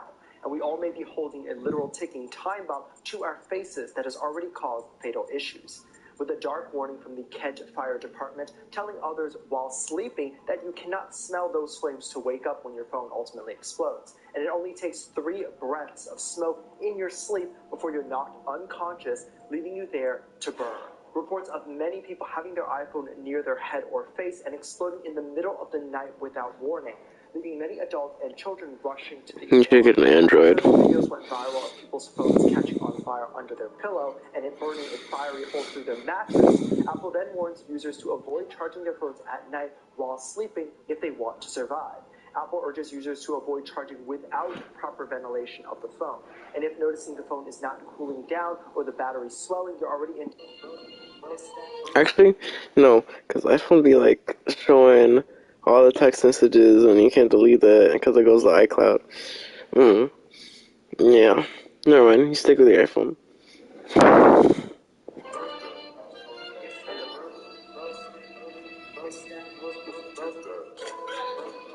Max out my life. Did you know that? Oh, you want to know another absolutely disgusting secret about men that they definitely do not want you to know? And as usual, this is an absolutely foolproof method, so please pay attention and do not tell anybody that I told you. Every single man in the entire world's biggest enemy is his own ego. And this is the absolute biggest contributor to why relationships don't work from a man's end. Like, he can be in the most perfect relationship in the entire world with the most perfect woman in the entire world, and somehow he'll still say the timing didn't work out. What this really means when a man says the timing didn't work out is that his ego is still in the way whether he knows it or not. It's his own mind playing tricks on him. Like, he'll either have a wandering eye or think or hear from other people that he deserves better or thinks he can get more. Whether he knows it or not, he is incapable of being in a relationship when his ego is still a factor. So here's the big secret. A man will only abandon his ego when one thing happens. When he loses the absolute best thing to ever happen to him. He may not realize it right now. He's not going to realize it because someone told him. He's only going to realize it when he loses the thing, has to go through life on his own, and realizes the grass is not greener. And I hate to tell you this, but this is unfortunately one of the only ways that men learn. Oh, you want to know another absolute...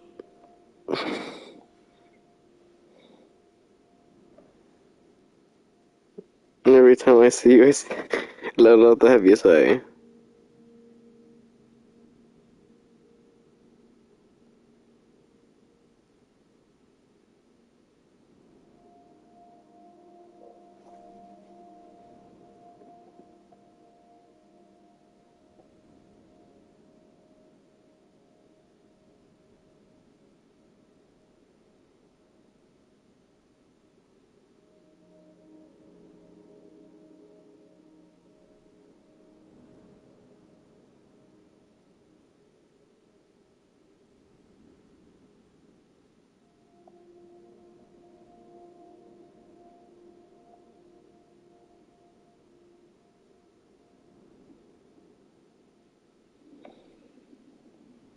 Oh, you want to know another absolutely disgusting secret about men that they definitely do not want you to know? Alright, let's hear As it. usual, this is an absolutely foolproof method, and please do not tell anybody that I told you.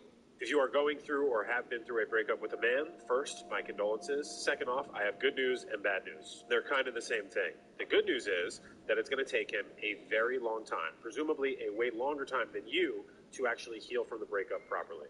Because women obviously stay in relationships while they're prepping for the breakup mentally in their head. He probably just got it sprung on him, was not expecting it. So it's going to take him much longer to process. Here is the secret, okay? If it seems like he has not processed it and has moved on, I hate to tell you this, he met someone new. I understand the bad news is that him moving on so quickly probably hurts you, but here is the good news and the secret about men is that when he jumps into something with someone new so soon after the relationship, it's doomed. It's not going to last. He jumped in. He has not processed all the emotions from your breakup yet, and he jumped in to distract himself. So if this is your current situation... Oh yeah, that's true. Oh, you want to know another absolutely disgusting secret about men that they definitely do not want you to know? No, that's Because it. of that, we do a few telltale things that show how we actually like somebody. For example, if you are talking to a man who you like, and you're in the early talking stages, we'll call it a talking stage, and he does anything other than ask you on a formal date, he does not like you like that. This type of behavior from a man says one thing and one thing only, that he is trying to, yes, sleep with you.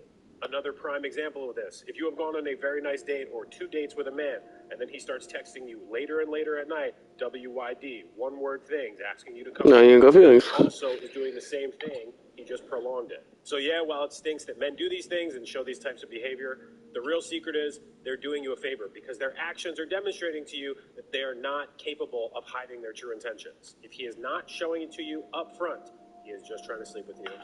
See you next time. Oh, you want to know? Free game alert! Mortal Kombat 1 is becoming free to play. The fighting game will be completely free for everyone on PlayStation, Xbox, and PC starting on Thursday. This will be for the whole weekend, so take your friends and follow me to not miss when it's live. Free game alert! Mortal Kombat 1 is becoming free to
play. The fighting game will be completely free for everyone on PlayStation, Xbox, and PC. Our business relies.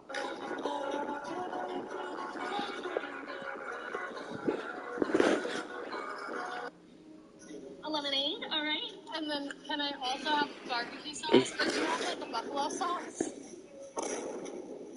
No Chick-fil-A sauce? No Chick-fil-A sauce. A lemonade, all right. And then can I also have barbecue sauce? Or do you have like a buffalo sauce? Visible is still. I've been asked. Sad because it.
official teaser for Season 2 just got posted by Epic Games over on Twitter, showcasing this image here with the caption, obviously, this is none other than our boy Zeus, which was one of the ones that was pretty much guaranteed coming in Chapter 5 Season 2's Battle Pass, thanks to I'm sorry for not playing that game right now. This is really cool because it gives us a really good look at the upcoming skin, and it also showcases himself holding a lightning bolt made out of stars in the form of a small constellation. This lines up with previous information data miners found of this lightning bolt effect in Fortnite's files that was upcoming boss and NPC in Season 2, which now is pretty much confirmed going to be Zeus boss. And when you get struck by the lightning, it'll actually drain your HP. And it also seems, since he is holding his constellation in the teaser, that we may even get a lightning bolt mythic that you can pick up after taking out the boss Zeus, which I think would be amazing. Let me know if you guys are excited for this.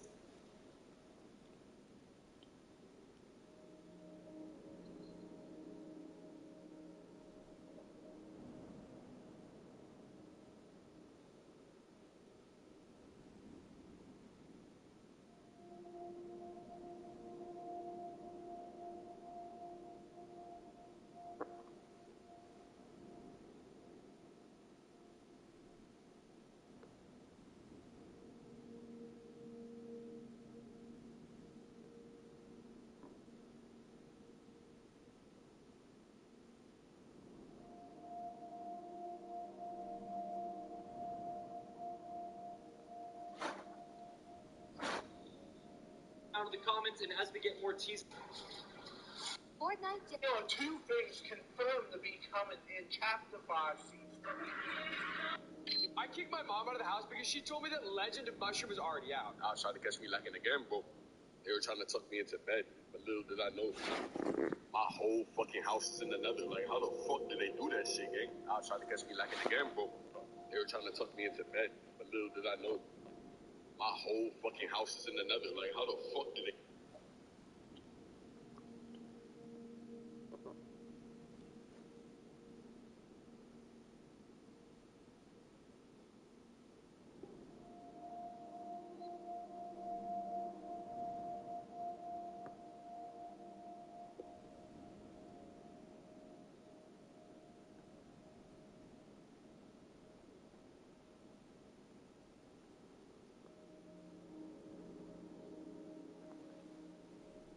do that shit, gang? I was trying to catch me lacking again, bro.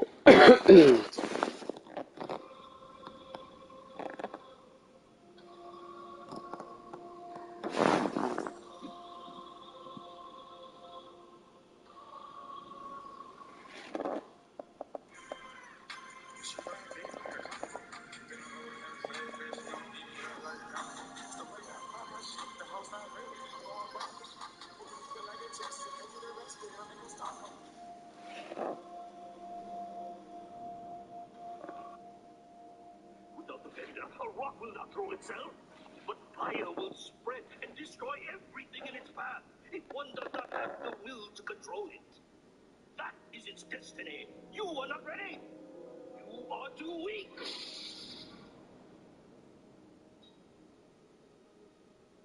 You think I am weak, Avatar Roku? No, I did not mean that. I have mastered the elements 1,000 times in 1,000 lifetimes. Now, I must do it once again. You will teach the Avatar firebending. Yes, I will teach you. Really? That's great. Without the bender,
soon as I throw it down.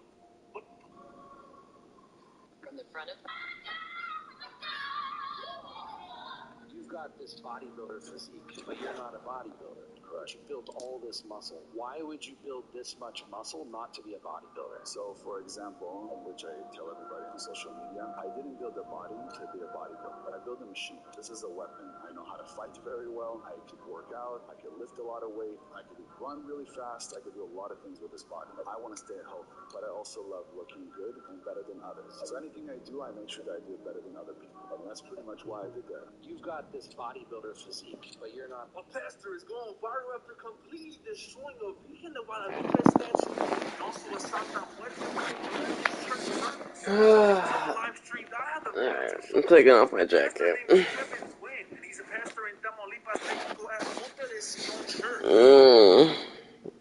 Maybe I'll get. No. I was thinking about if I. Oh, wait. Is my YouTube still open?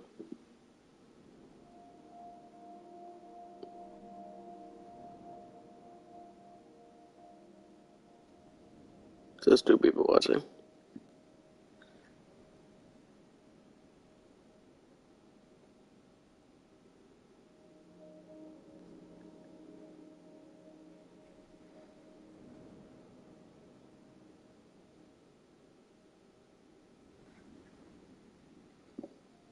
I think it's me. I think I'm the one watching. I'm not sure.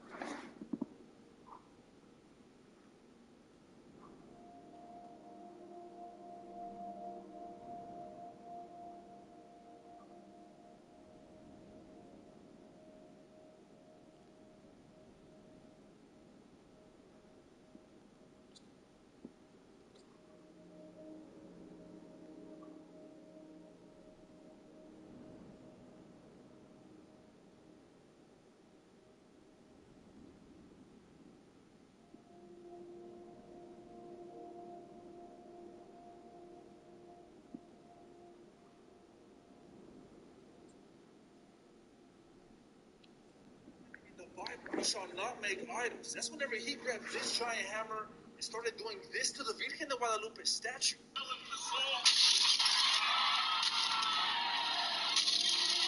And the cheers soon erupted, but just when everybody thought he was done, he grabbed the hammer again, got the Santa Muerte statue, and started doing this. a destroyer.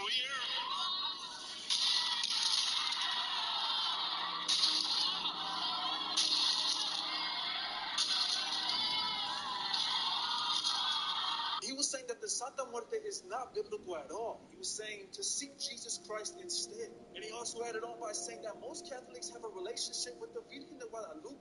They don't actually have a relationship with Jesus. He said, again, to seek Jesus. And some said that this was blasphemous, but other people were saying that it's his statues, it's his money, and he bought them, so he can do whatever he wants to do with them. But chat, let me know in the comments.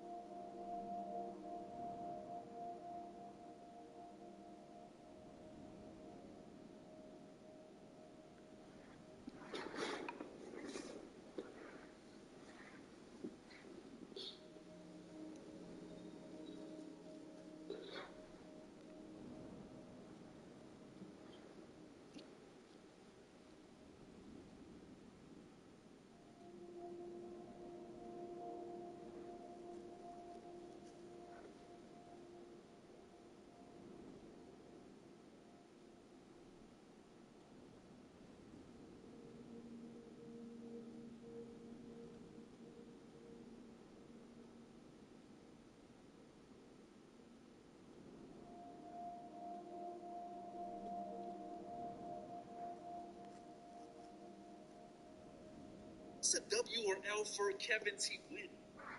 So, gotta be happy.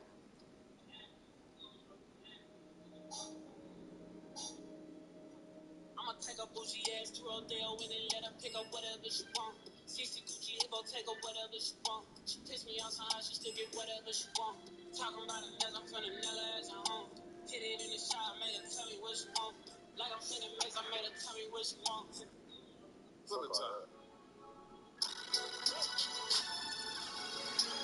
Things boys want but don't ask for. One kisses. Still plays? Ooh, what's that?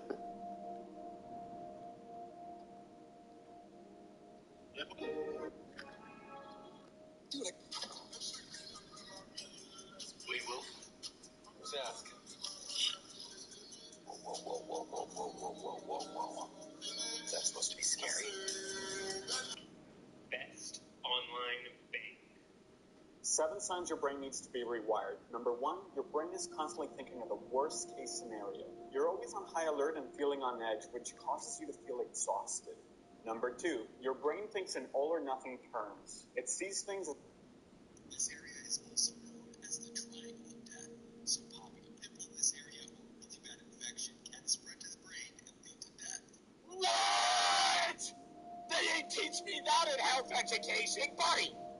I pop a pimple in this fucking area, I got a chance of dying. I've done that tens of fucking... So I guess if you have a pimple on your nose, and like that corners, like I mentioned before, you have a chance of dying. Because it can lead to infection of the brain. I mean, that happens with basically almost every pimple, but I mean... Senior in high school got so large, it fucking made me look like a different person. It made this part really fatty. I didn't look like myself. And my friends would run up to me and punch it. Not like aggressively, but to the point where it would flatten and then it would get even bigger. And it got so bad, I just stopped going to school until it went down.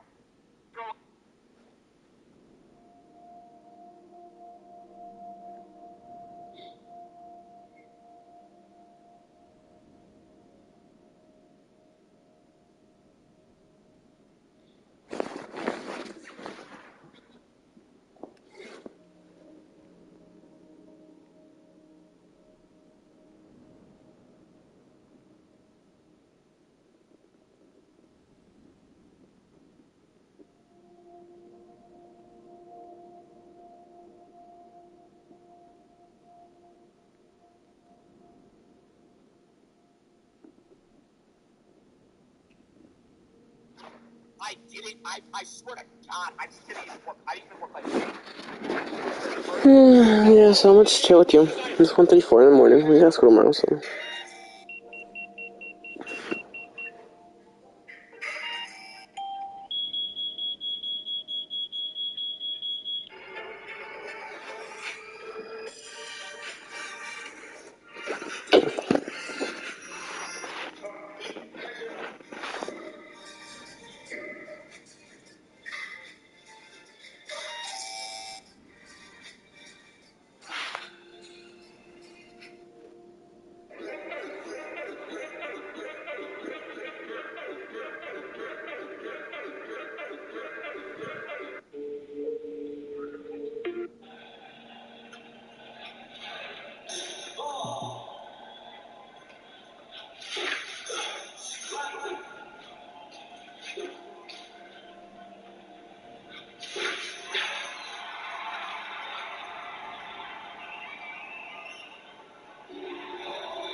Octane. Yo, look at this. Oh, dude, this is sick. Look at this inspect animation, bro.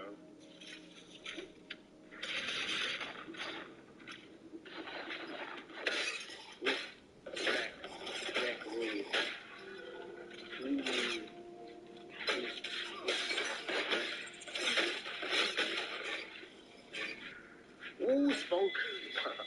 Yo, Arcade, that's kind of valid. The animation's carrying, not gonna lie.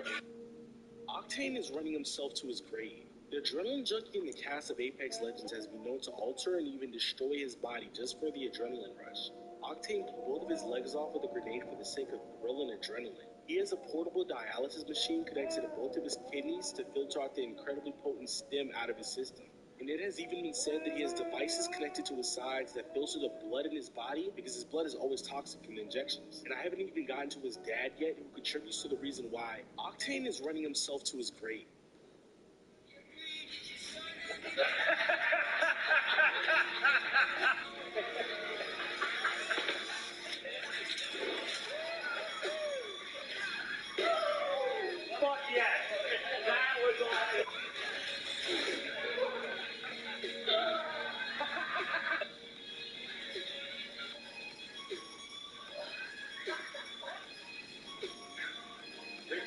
Make sure you kick it out a little bit. Good. Just do this for a little bit. That's good. That's good. All right, go back to it. The wiggles out. Yeah. My kid.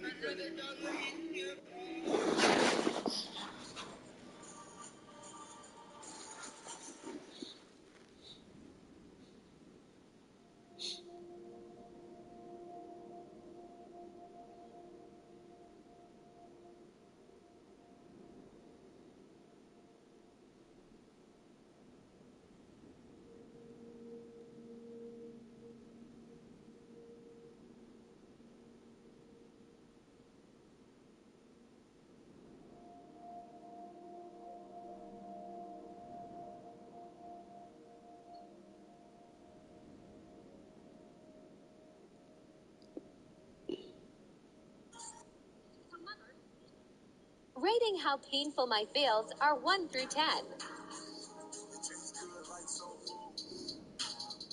4/10, faceplant. 7/10, my hands were burning.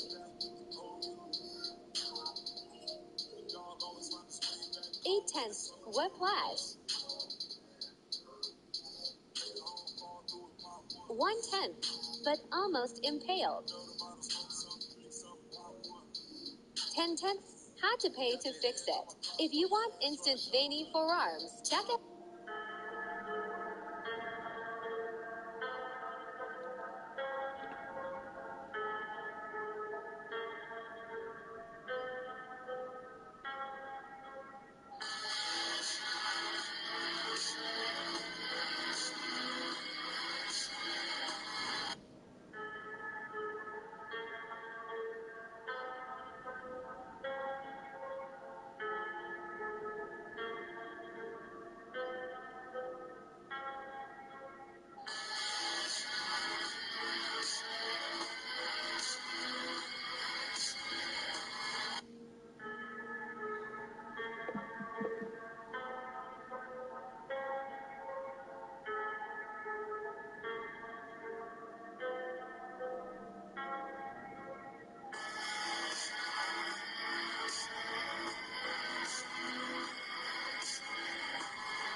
How to start. Steve, I love the private jet you sold me. It's time I think we get my stepsister one. Wow, that's incredible news. What's your budget? Daddy gave me a budget, plus minus 10. We got a world of choices. Come on, let's sit down and go. So for $40 million, you have 121 choices. How many passengers do you want to carry? I don't know, as long as it's more than her one. Well, she had 10. Let's do 13. Okay, great. If we go right to 13, you can see automatically we're going down to 37 airplanes to choose from. So what do you think the longest trip is you need to take? I would say London to Japan. Why Japan is where we barely go there like twice a year. No, I'm happy with Japan. Let's put Johannesburg in here.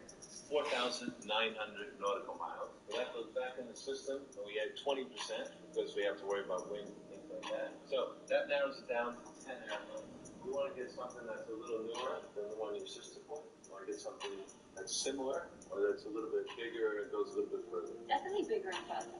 I thought size didn't matter for you. Massachusetts is to one airplane. Gulfstream G650. And I'm going to think. Getting a little ahead of ourselves as far as colors. The airplane is sure that's the one you should get. Let me show you why. So this is the actual layout schematic of what the interior layout is. You can have a different variation of where the seats are, but in the front of the airplane, you have the kitchen. When you come in the door from the kitchen, you have these 4 big club seats where most of the people sit at the beginning of the flight. This is called the VIP seat, where the owner usually sits. And going back here, you have a conference table.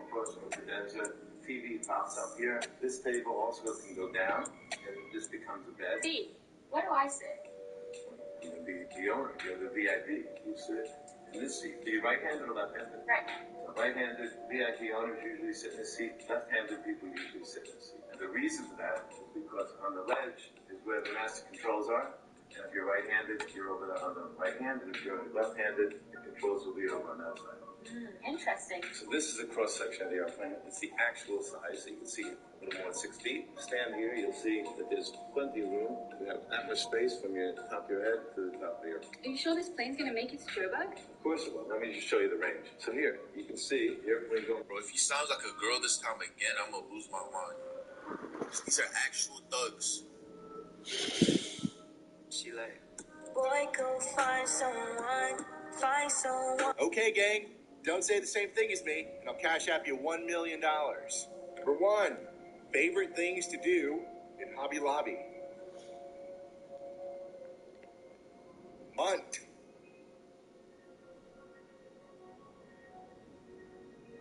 Number 2, your favorite number.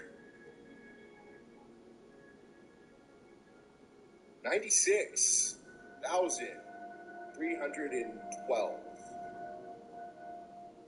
What? If you're still there, you're only one step away from getting that milli. Number 3, NBA players named LeBron.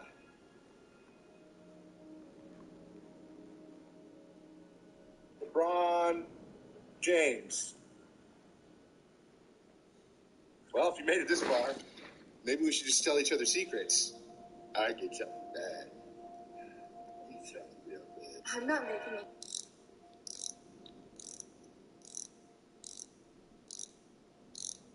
Alright, man, so you've been teaching me about all the parts that go into building a PC, but what's the hardest part about actually building it? Honestly, that's kind of hard to say. Everything just kind of connects together. Building PCs is kind of like Legos. What about the CPU? Easy, it just drops in and there's a little lever that you clamp down. What about the CPU cooler? Oh! Hey Jordan, thanks for coming in. I wanted to talk to you about your test.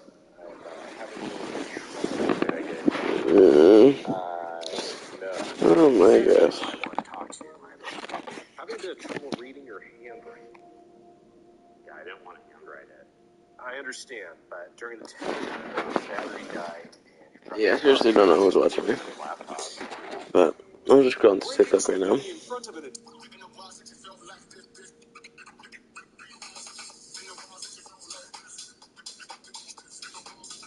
Beach worms.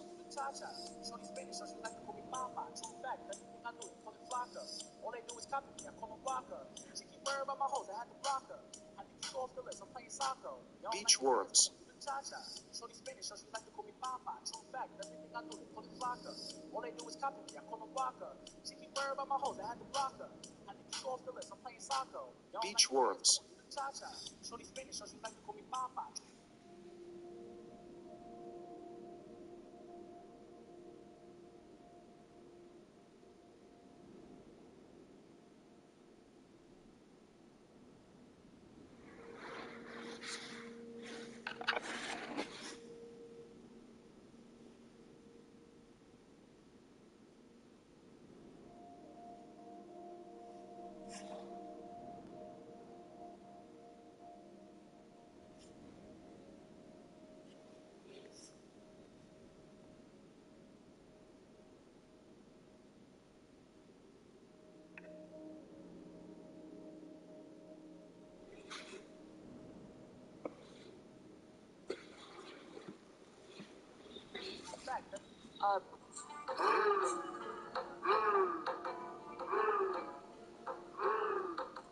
Date night outfits inspired.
makeup and all.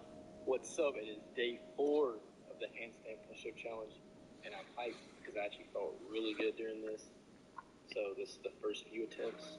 You see, actually, I didn't even get back up, but I got a lot more reps this day. You can see the strength is... Are you afraid? My prodigal son returns. Son? Adopted. Long story. Dad, it's great to see you. You look good. You've been working out? Your chest feels stonier than usual. You could have ruled by my side. Instead, you chose to run away. Well, maybe if someone spent as much time with me as he did with Calabac, I would have stuck around. Enough prattling. Give me the piece of the anti-life equation you stole. Once I place it in the machine, the universe will bow before the will of Darkseid. You mean this? Or this? My mother box. Adios, Padre! My prodigal son returns. Son? Adopted. Long story. It's a crime how underrated DC's Mr. Miracle is. He was born on a planet of gods at war with the planet Apocalypse, ruled by Darkseid and his forces. Well, in a tactic of war, he was actually traded to the planet Apocalypse. Well, it was here he was kept prisoner and forced into brutal training every single day.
It was here that he learned he was a master escape artist and also fell in love with Big Barda.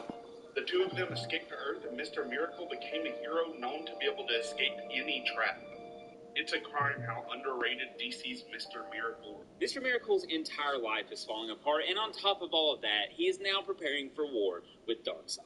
This is Scott Free, Mr. Miracle, an incredible, famous escape artist. But the question is he a master of spectacular trickery or something much more? Now, this is something you will have to decide for yourself as we see Scott Free laying in his bathroom, bleeding out from self-inflicted injuries. We have to wonder, can he escape death itself? You see Mr. Miracle waking up in a hospital as his wife Barda is crying out in the waiting room.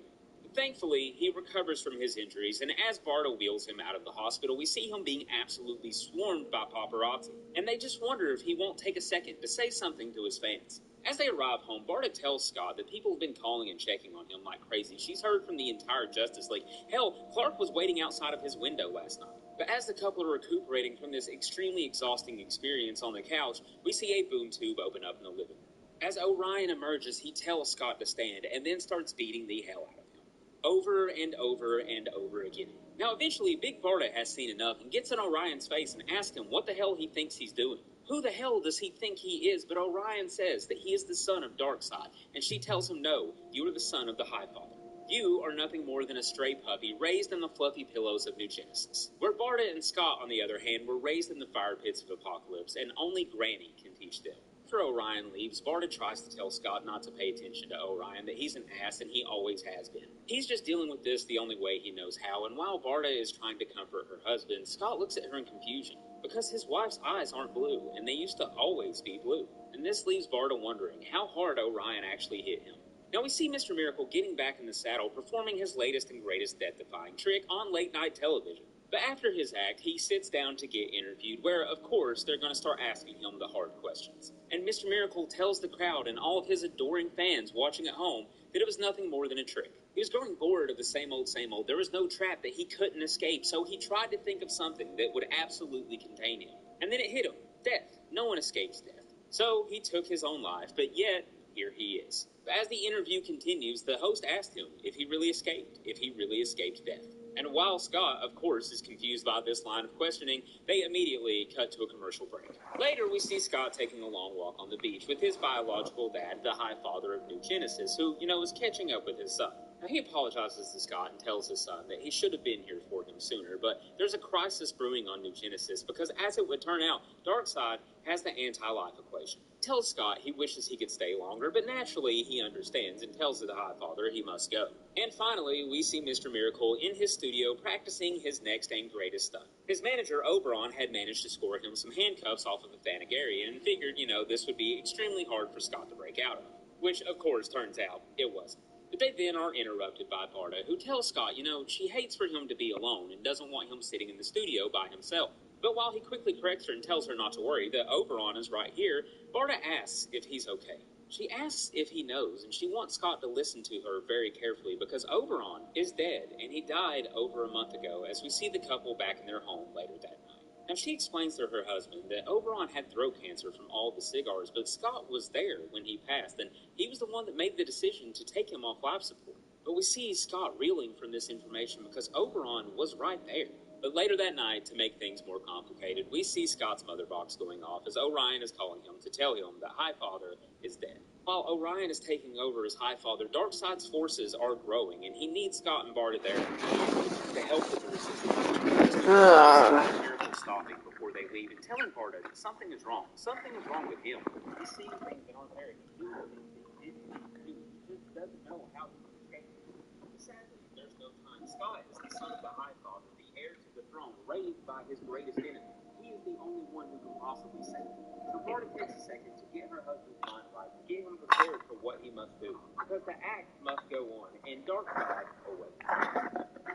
Mr. Miracle's entire life is falling apart, and on top of all of that, he is now preparing for war with Darkseid. This is Scott Free, Mr. Miracle, an incredible, famous escape artist. But the question is he a master of spectacular trickery or something much more? Now, this is something you will have to decide for yourself, as we see Scott Free laying in his bathroom, bleeding out from self-inflicted injuries. You have to wonder, can he escape death itself? We see Mr. Miracle waking up in the hospital as his wife, Barta, is awaiting him. Thankfully, he recovers from his injuries, and as Barta wheels him out of the hospital, we see him being absolutely swarmed by paparazzi, and they just wonder if he won't take a second to say something to his family. As they arrive home, Barta tells Scott that people have been calling and checking on him like crazy. He's heard from the entire Justice League. Hell, Barta was waiting outside of his window last night. But as the couple returns,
Cold dog and a handshake.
At a young age, Scott was training with Orion to live on Apocalypse. This was so he was kept between the two planets. Growing up, Scott was raised in Granny Goodness' orphanage, which is really just a torture camp. Scott would use Granny's punishments to practice his escaping skills, which he got insanely good at. To add insult to injury, Granny would name him Scott Free because she thought he would never be free from her. It was also here where Scott would meet his future wife, Barda. Funny enough, Scott would actually live up to his name and flee to Earth, and when he got there, he would become the protege of the legendary escape artist Thaddeus Brown, whose stage name happened to be Mr. Miracle. When Thaddeus was murdered, Scott would take up the mantle, becoming the new Mr. Miracle. So because Mr. Miracle is a new god, he's immortal, has strength, agility, reflexes, durability, and as we all know, he's a master escape artist. He's skilled in hand-to-hand combat. Mr. Miracle also has an indomitable will. Despite being raised in Apocalypse, he was never corrupted by the planet's evil nature. He's proficient in using mother boxes, and he uses arrow discs to travel. And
also sharpen up in combat.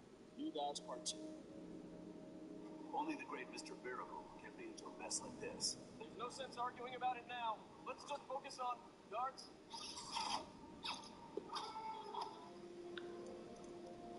How's Big Barda? We're trying to live the quiet life, but you know Barda. Can't stay away from the action. You ever thought about slowing down fast? I'm not the very kind. Only the great Mr. Miracle can be into a mess like this. There's no sense arguing about it now. Let's just focus on darts.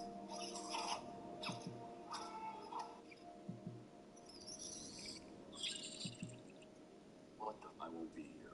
Why? Yeah, I can be here, you can be here. Dude, it takes you all of 3 seconds to get here and back. 2 at most, but point taken. I have a meeting with the headmaster at Damien's boarding school. Batman as a parent teacher conference. That's great. Are you in the PTA too? Tell me you're in the PTA. I'm Batman. We need more chaperones for homecoming. Who has to be convinced to sign up? I'm just joking. Let's go. See something. I could just push the meeting back to that evening. I've got my personal. He's getting married somehow. Yep, married the next day. Limos, banquet hall, DJ, the whole shebang. Does Iris? No, she better. She picked the date. We've got some beer in the fridge. I know. Milk for you. Where are you going? Fiji? Bora Bora? A bit left. Our town when speed is not good. I won't be here. Yeah, I can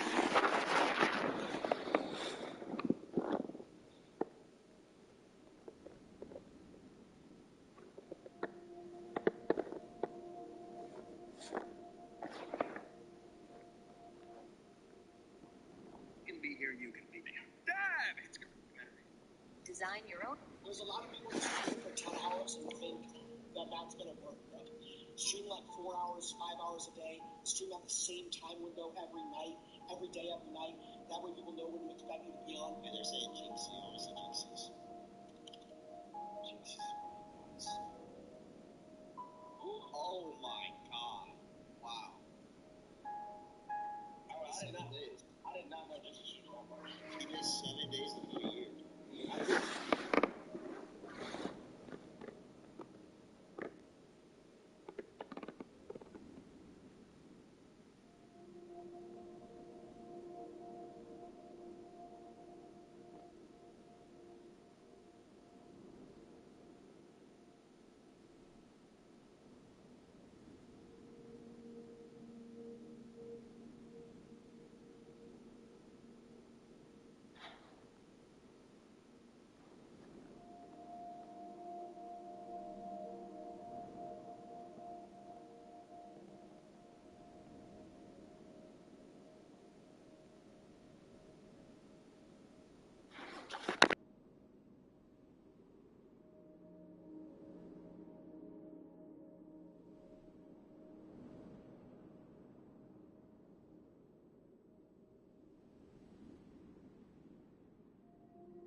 This amazing card game.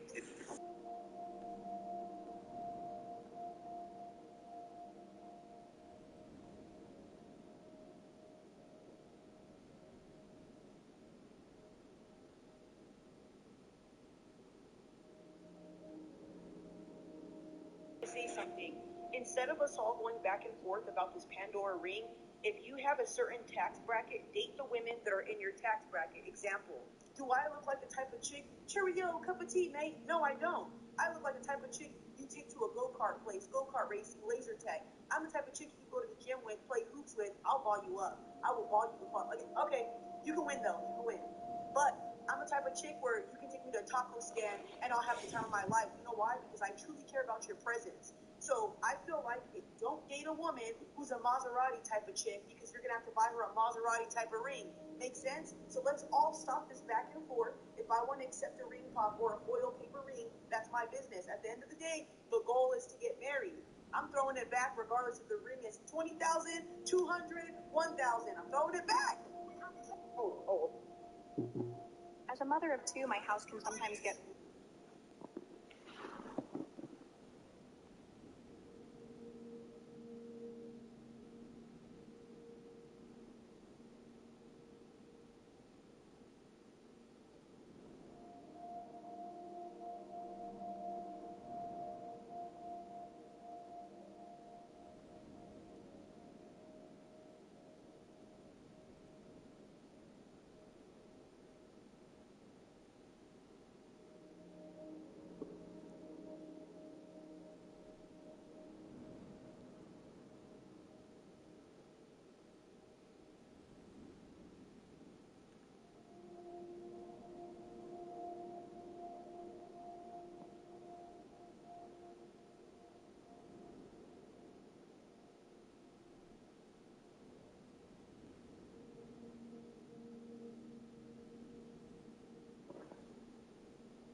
really messy. This is not a drill. Dr. Kathleen Martinez has finally They said they found Cleopatra's tomb. lecture on February 15th with a full presentation. documentation of what she has found during her excavations in the last 2 years. Because yes, that was the last time she gave us an update, November of 2022. But the entire lecture was in Spanish. So two phenomenal people who followed me so graciously helped me translate word for word, minute by minute. So the following information was translated by Viridiana Cisneros Ochoa, who has a bachelor's in Spanish and a minor in Mexican-American Studies from San Jose State University. And Sandra Mejia, who has her bachelor's degree in languages. I sincerely have one of the best communities. Y'all are so smart and so talented. Okay, let's get into it because these updates are so exciting. Dr. Kathleen Martinez has been searching for Cleopatra since 2005. But it's not just Cleopatra who's missing. All 14 Ptolemaic pharaohs, from Alexander all the way to Cleopatra, have never been found. Other Egyptologists believe, and some still believe, that they're all buried in Alexandria, which is now underwater. But Dr. Martinez, after extensive research of past theories, believes that Tapestyrus Magna held the next province. So she proposed to the Egyptian authorities that Tapestyrus Magna served as a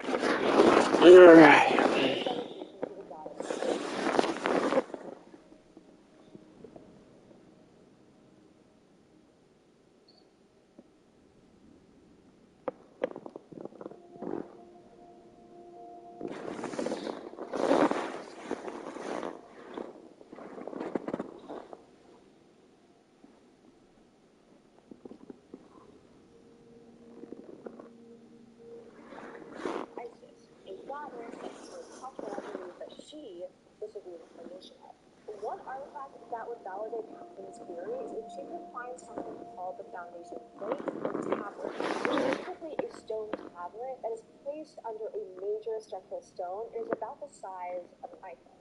This tablet provides key and critical information like when the temple was built, by whom, and why. But people have been trying to find Tapestyrus Magna's foundational plate since 1801 at Napoleon's request, and no one has ever found it. In the meantime, Dr. Martinez and her team completely dug up the main temple, and in doing so, they discovered another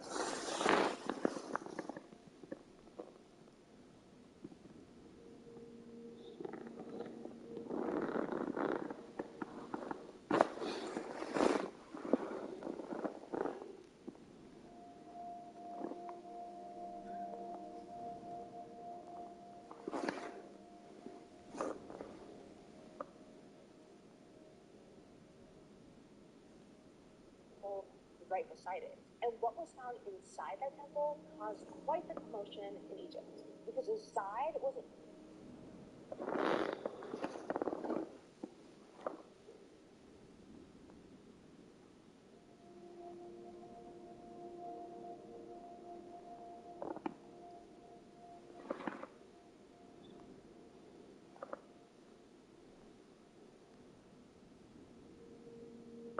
also over 500 points, 3 attachments on one side and an image on the other. And the discoveries just kept continuing. The team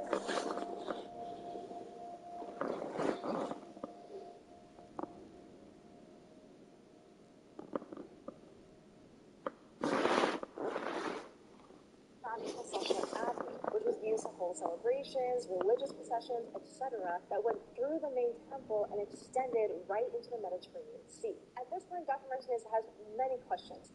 Is this temple connected to another one? And if so, where is it? So Kathleen wanted to shift her team's focus to exploring the ocean to see where this processional avenue leads to. But the international scientific community had other plans. Particularly the French, based in Alexandria, began demanding evidence and proof from Dr. Martinez that the temple was actually dedicated to Isis.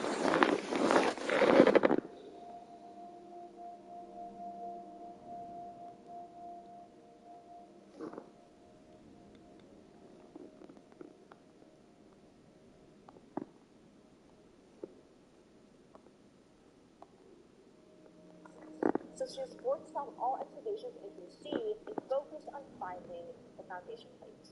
A plate that no one has been able to find for some 200-odd years by even the world's most renowned Egyptologists. But they found it. They freaking found it. The foundational plate is highly delicate, of course, and it's a beautiful mixture of semi-precious stones, clay, and glass. The plate reads as follows. The king of High and Low Egypt, Ptolemy V, lives forever beloved by Isis. Son of Ptolemy IV, king of High and Low Egypt, and his wife, Arsinoe III, both benevolent gods, consecrated this temple to their mother, Isis. This temple was founded in the year 210 BCE and functioned all the way up to the 4th century CE. This was concrete evidence that this temple was dedicated to Isis. But here's what's odd. There are 0 ancient Egyptian maps that reference Taposiris Magna. It's as if the temple didn't even exist. More to come on that later. Now that Dr. Martinez had successfully found the foundation tablet, she finally go back to excavating the Processional Avenue in the sea. Her main hypothesis is that there was another temple now submerged underwater. And this is very possible because in ancient times, there typically were 2 temples, one dedicated to the male god and one to the female. But right now, the Processional Avenue leads directly out into open sea. You have to remember,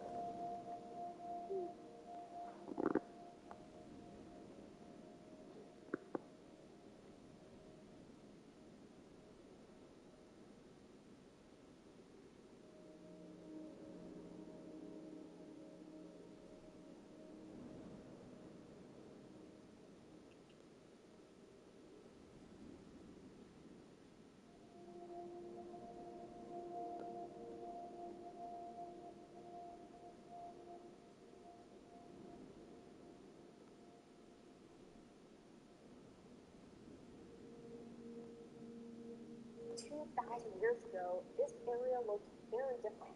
Ancient Egypt has experienced many different natural disasters that have shaped and reshaped the natural coastline, and have also caused Cleopatra's royal palace, the Library of Alexandria, and many other great structures to descend into the sea. And that's when Dr. Martinez had another great thought. Okay, so we know that the Library of Alexandria sank, and with it, a vast amount of knowledge. If an entire city like Alexandria can sink into the ocean, then could the same not have happened to a city just 45 kilometers away at the site of Taposiris Magna? So Dr. Martinez got to work with cartographers to see if any maps could shed light on an ancient city that may have sunk into the sea. The first evidence was a map made by Abraham Ortelius in 1595, which showed that there was a peninsula at a distance of 45 kilometers away from Taposiris Magna. This meant that there could have been a port or an island that is now submerged underwater, which could have been dedicated to Isis and Osiris. And this peninsula could have housed the temple. So with this info in hand, Dr. Martinez and her team began their first sub-aquatic mission,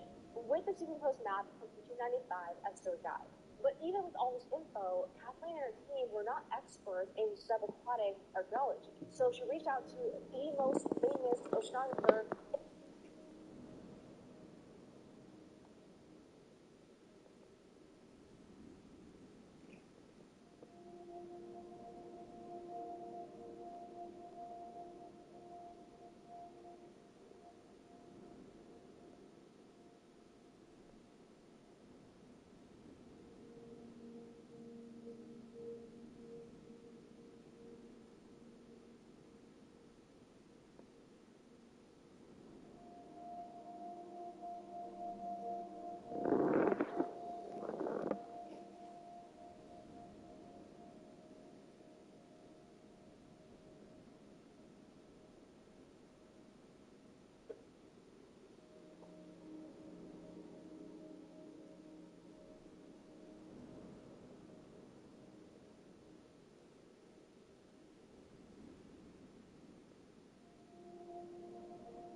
world, Richard Ballard, the man who discovered the Titanic.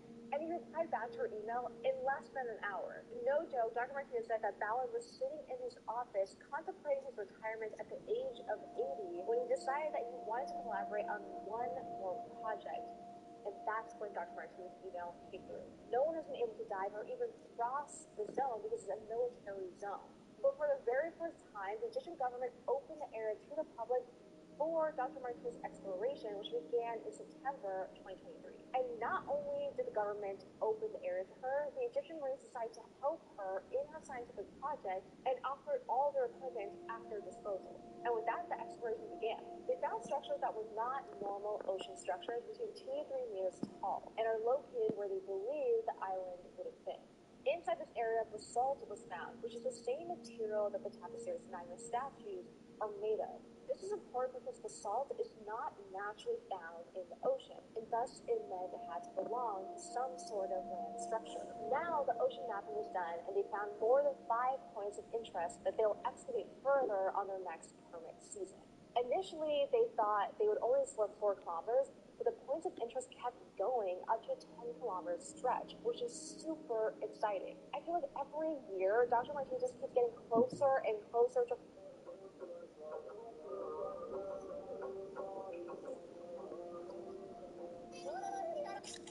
We have a Charlotte the Stingray update. In this video released by the aquarium today, you can clearly see Charlotte's large pregnant belly and her adorable face. Charlotte is a pregnant stingray that has been living with nothing but male sharks for the past 8 years in a North Carolina aquarium. Charlotte's pregnancy has scientists baffled and the world waiting to see her pups come any day now.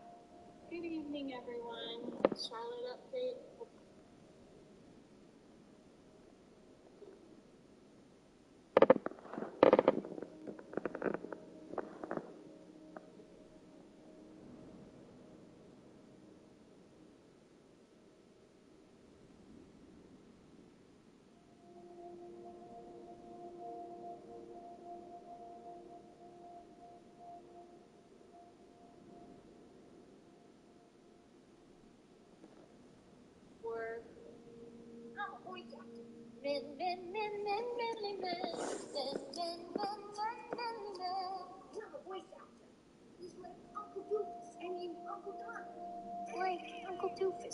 Uncle Donald. I'm a voice actor. I may be ferocious and but I have to warn you, I may be small, but I can...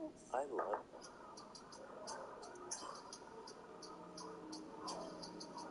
Like, not a lot of people know this from just watching my videos, but I have, like, a really fat ass. And I wish I could give some to, like people who actually need it, but, like, it's just so fat.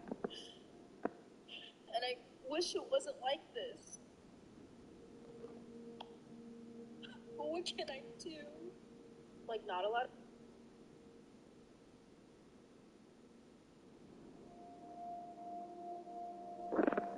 people know that. What makes you think we're fighting? You wanted trouble, huh? Make it double. What makes you think we get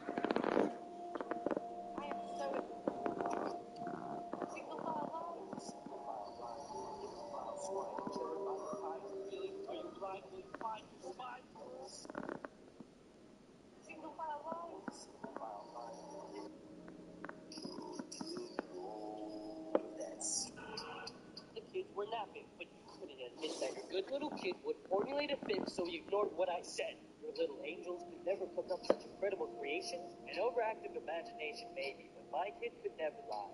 How dare I? Accuse a child of being dishonest? Just monstrous. The parents were displeased at my PTA took action. They dismissed me from the classroom. Right, they knew what was best for their kids.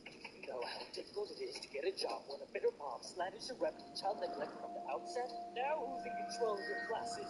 Single file line? Single file line. You don't file swine, a killer by the pine. Really? Are you blind? Will you find your spine? See, a child decides to fill our mind with lies, and the next thing you see is people treating me like I'm committing crime. I was in my prime. Those kids were lucky to have me. You see what you did? But I can play it wrong. I can make it. Do you hear that, Sid? There's a man in the woods. The kids were napping, but you couldn't admit that you're good. That's right. Damn, bro, that's a big mother.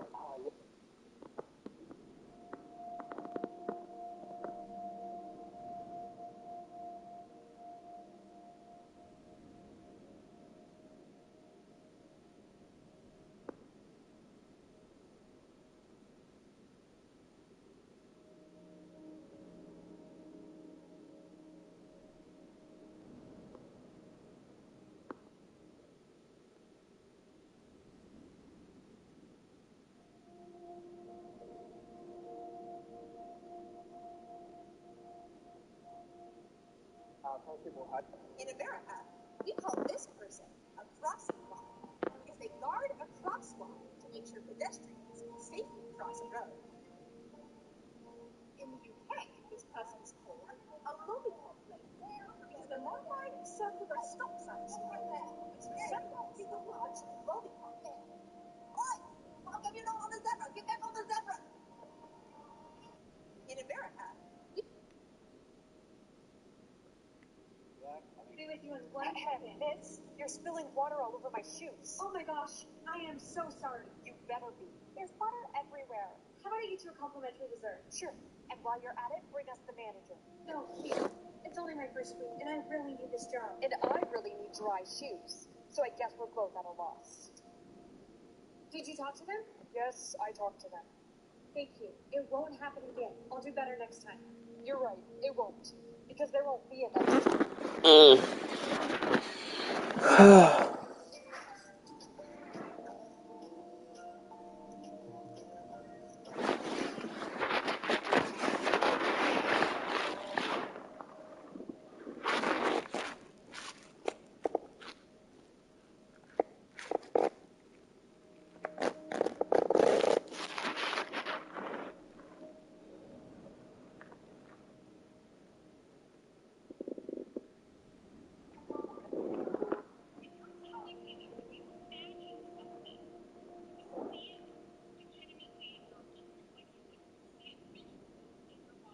That's actually called an aphantasia test. It's a pretty cool thing. What they're capable of imagining. I don't have to change. That's okay.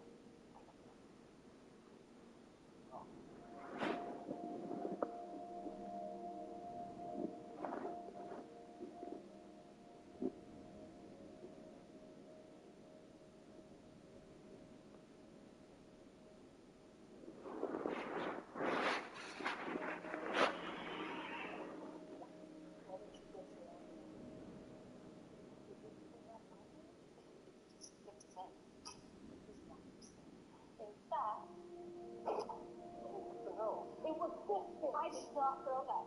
Hey, go to the car. I'm gonna handle it.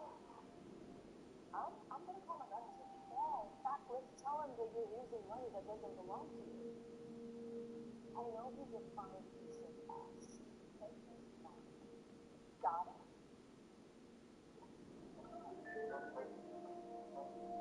Hi.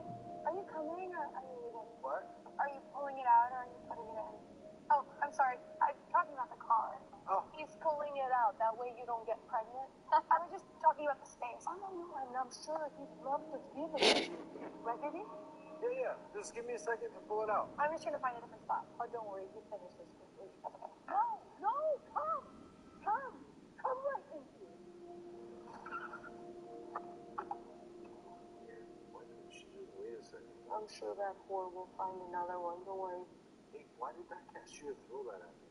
Because, baby, I've been trying to tell you, women are crazy. That's why I have to protect you. Yeah. I'll take the chicken sandwich, and can we make that a large fry? Large fry? I got you. Will that complete your order? Yeah, no. That's it for me. Babe, what do you want? Man, you can't come back here. What do you mean? You got it. You got it. Hello? Oh, yes. What the hell is that? Stop. What, you think I can't come over there? I gotta get to everybody.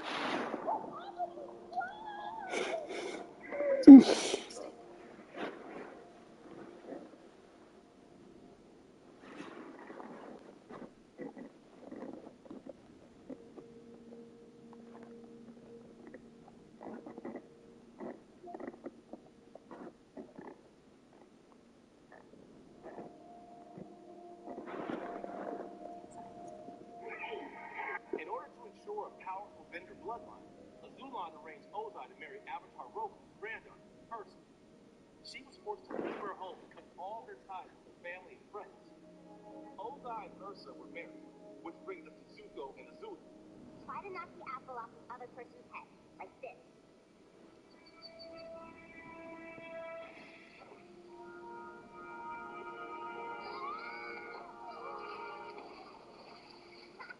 See, I told you it would work. Aw, you're so cute together. Despite having a bitter sibling rivalry, they were happy kids. But things took a dark turn after the Battle of Ba Sing Se. Iris failed to capture the city, and the lieutenant was killed in the battle. Iris' failure has an opportunity to take the throne from his brother. Dare suggest I betray Iroh, my firstborn, directly after the demise of his only beloved son. I think Iroh has suffered enough. But you, your punishment has scarcely begun. Grandfather said Dad's punishment should fit his crime.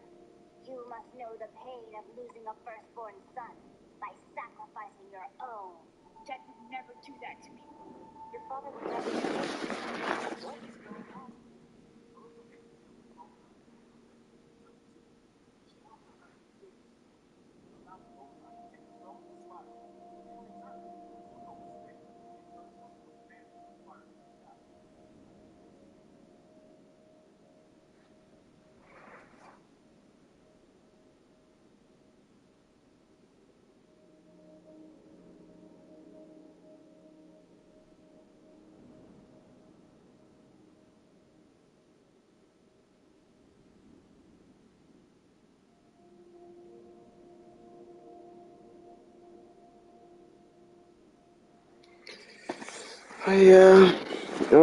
Let me tell you what I did at school, because I don't even know if she's still up. Because I don't even know who's still watching. It says there's 2 people, but, yeah. I don't know who's watching me.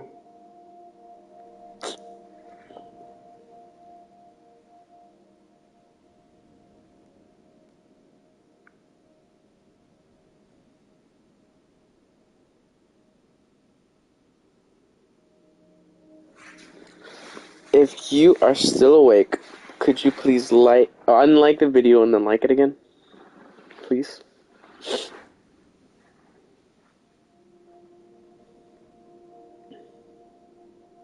If you're still awake.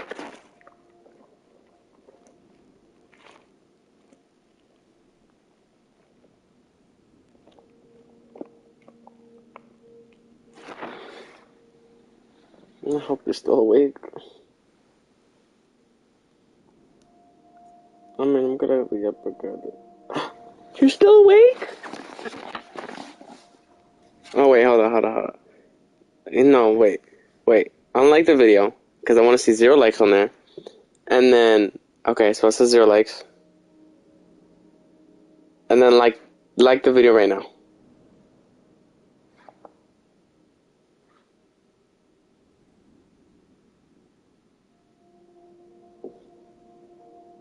Please. Please tell me you're awake.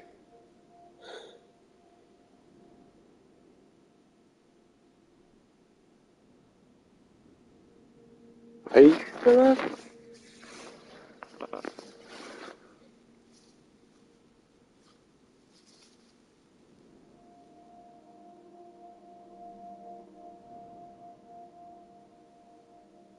You still there?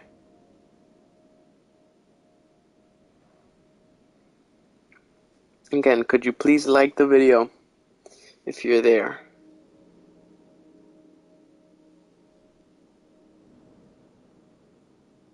Hello? No, you're probably asleep. And there's no change in the amount of likes. Absolute power has been confirmed to be failsafe. And if you don't know who failsafe is, click the related button below and have fun on that rabbit hole. Because essentially, he's the robot contingency to Batman in case he ever willingly takes a life. And right now, the lawful evil alter of Batman, known as Zur-En-Arr Batman, has taken over the robot that, by the way, made mincemeat of the Justice League. Like, before this thing had an operating consciousness within it, it managed to put Superman down. And now, the Zur personality has uploaded its remnants from Bruce's mind into the robot. So now, Zur-N-R Batman actually has a physical body. Whether or not these several other Zur-N-R alters will make it into the DC universe is yet to be said. We've already done the evil Batman multiverse, so it's kind of weird to do another evil Batman multiverse. But this Batman is going to be a major villain for Absolute Power come July alongside Brainiac Queen and Amanda Waller, who, by the way, has to be a multiversal variant. There is no way Amanda Waller is this evil and is still from Primer. There's got to be something, because she's an absolute beam. No, I don't think you're still here.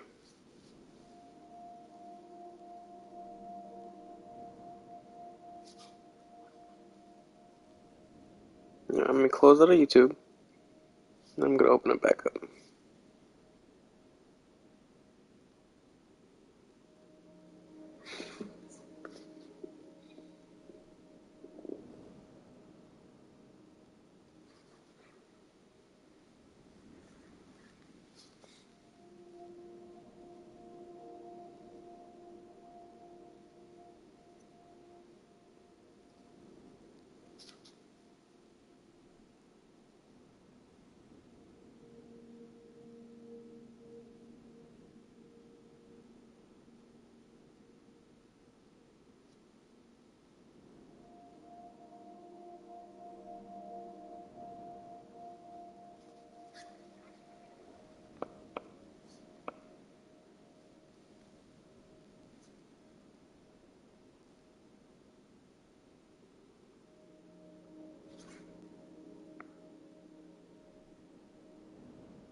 Hello. Could you please like the video so that I know you're awake? Please, please tell me you're awake. I hope you're awake.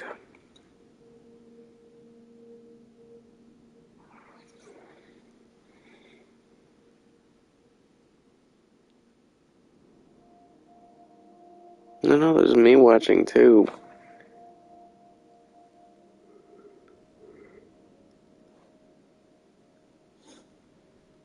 I'm not sure if you're still awake. I'm gonna like the video. Not.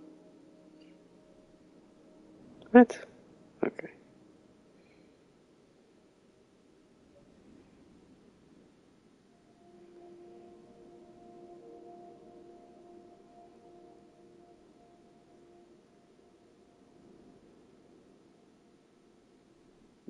Just like the video, please.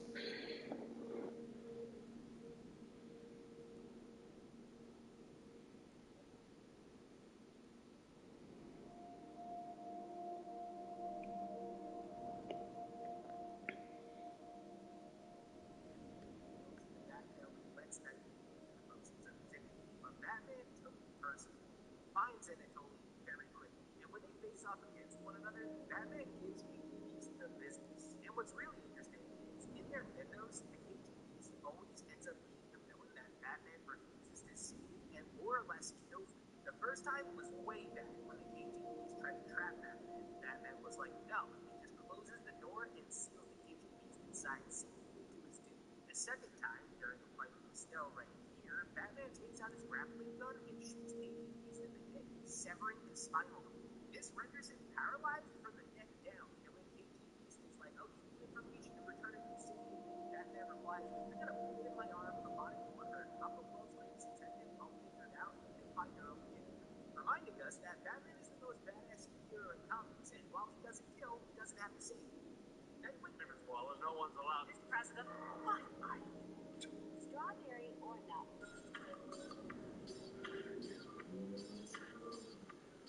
It makes you feel like less of a failure. I dug my claws into your mind long before you even arrived. Back in the day, my specialty was bending spoons. I just need to generate enough lightning. There, you need friction to build up that kind of kinetic energy. You can't run. You can't throw lightning. How is Liberian generating lightning? How is that possible?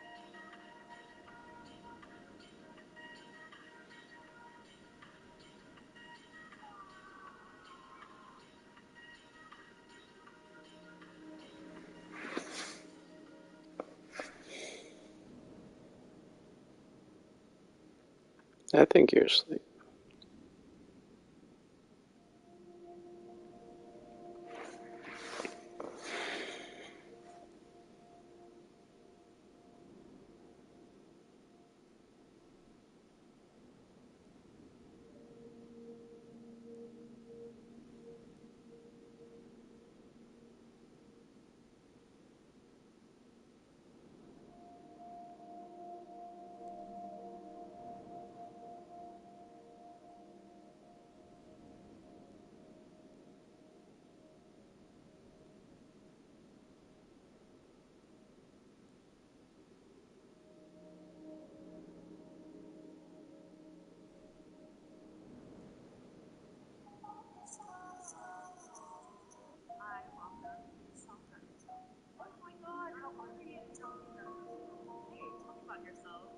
Tell me about yourself. Hey, tell me about yourself. So, tell me a little bit. Get to share words.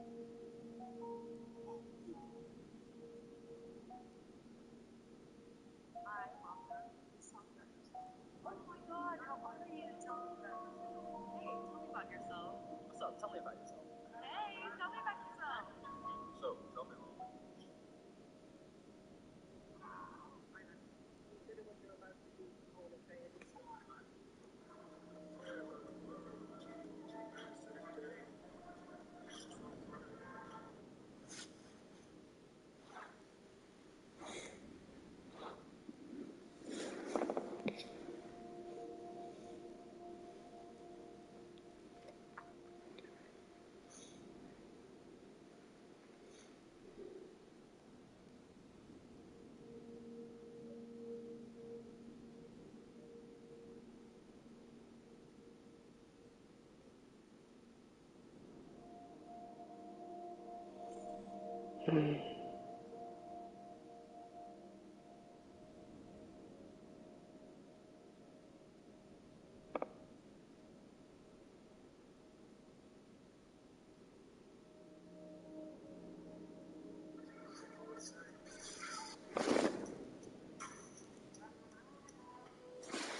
If you leave now, you won't be able to go into the Avatar state at all.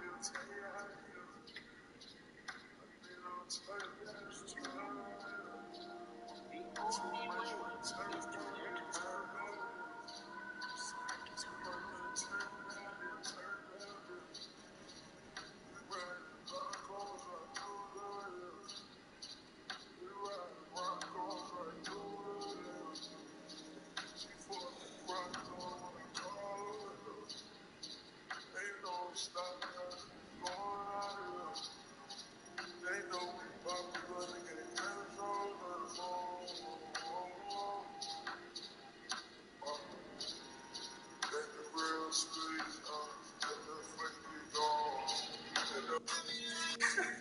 That's funny. Here, check YouTube again. Are you there? You awake? Are you there? It's no like on the video, so maybe you're awake. Other than mine.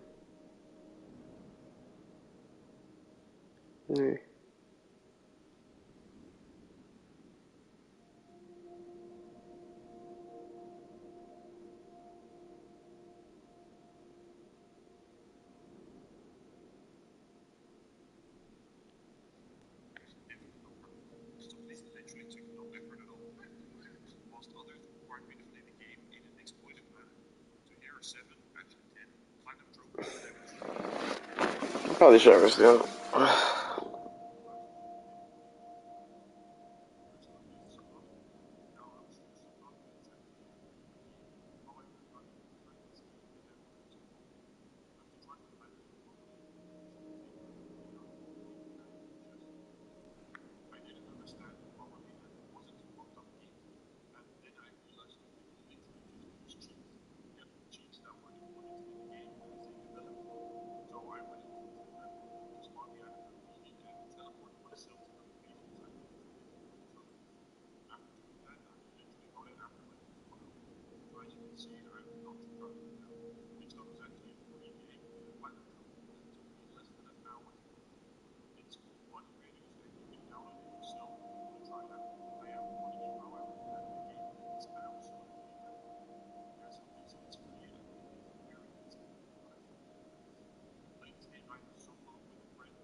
Instructions that you pattern, and bam, that's the platinum.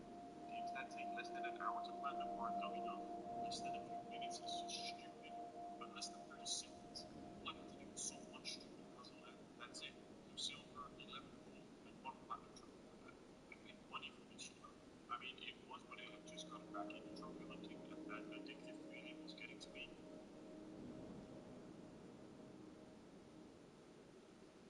But man, does it look embarrassing now. Let me know what you...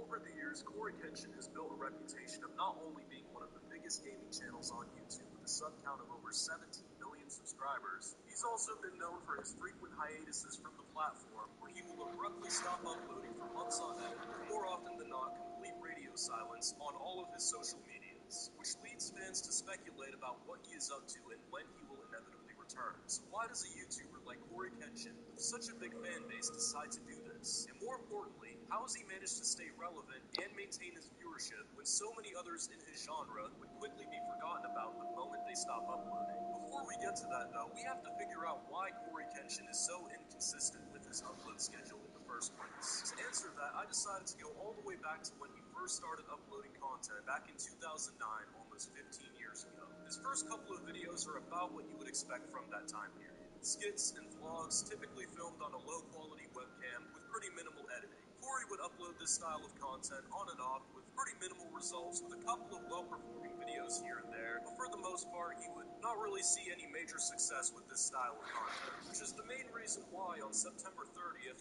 2011, Corey would post his final video before a 2-year hiatus from the platform, the first of many to come. And something that will be important for later in the video. When Corey came back to YouTube, to upload his first few gameplay videos, more specifically horror gameplays, something that was growing in popularity on YouTube at the time. This was also around the time his channel started to gain momentum, but there was one game in particular that would push his channel's growth to new heights. That game being Five Nights at Freddy's. The game was exploding in popularity at the time, and the amount of YouTube Let's Players that were playing the game and displaying it to their audience were only adding fuel to the fire. So combine the fact that you're already known for being a horror gameplay YouTuber, and the game that's rapidly growing.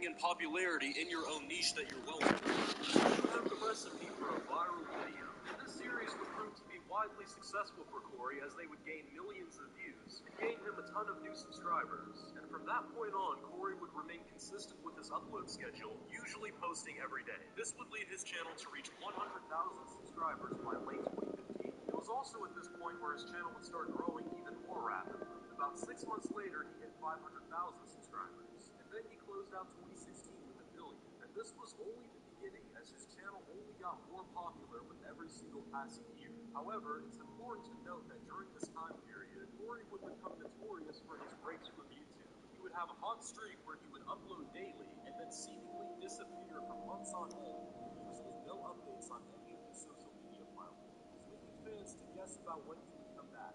Then, at random, he would go right back to uploading, and the cycle would just continue. In 2018, he took a 4-month break at the beginning of the year, and also 2 more shorter ones just in that year alone. So what exactly was the reason for all these abrupt hiatuses from YouTube? For each one, I think it's pretty safe to assume that creative burnout was a major factor in this. Now, usually when a YouTube channel starts growing rapidly, the next step for them to do would be to hire an editor to handle all the video editing work that goes into a video, so that the YouTuber would have more time for different things, like recording more content or handling merch drops, sponsorships, all of the typical business that comes with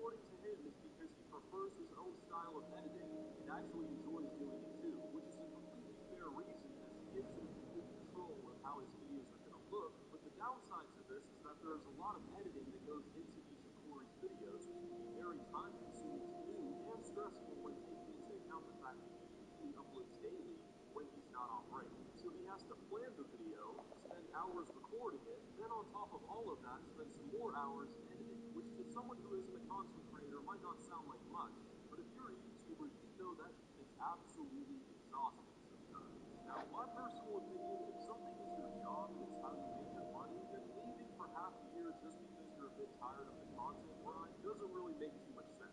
It would honestly be better if he either uploaded only a few times a week or he just decided to hire a video editor at that point. Because imagine someone who worked a 9-to-5 job, if they just decided to leave for months on end and just came back to work one day like nothing was out of the ordinary. He would probably be fired right there on the spot. But Corey knows he can get away with leaving YouTube because he knows his viewers will wait for his return and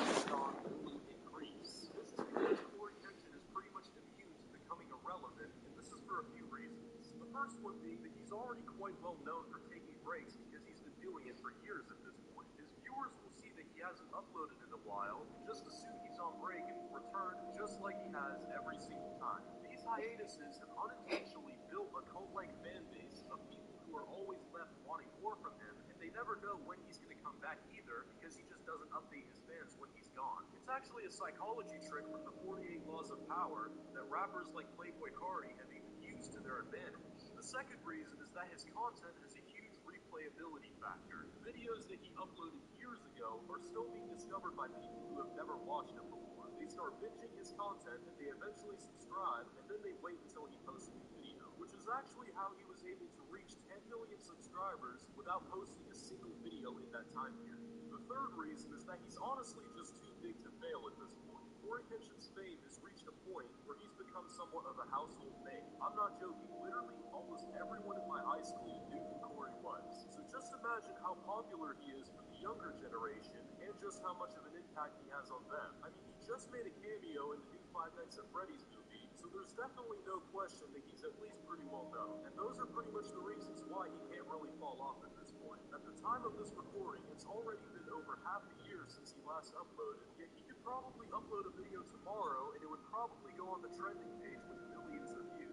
So it looks like Corey Kenshin will most likely come back to YouTube soon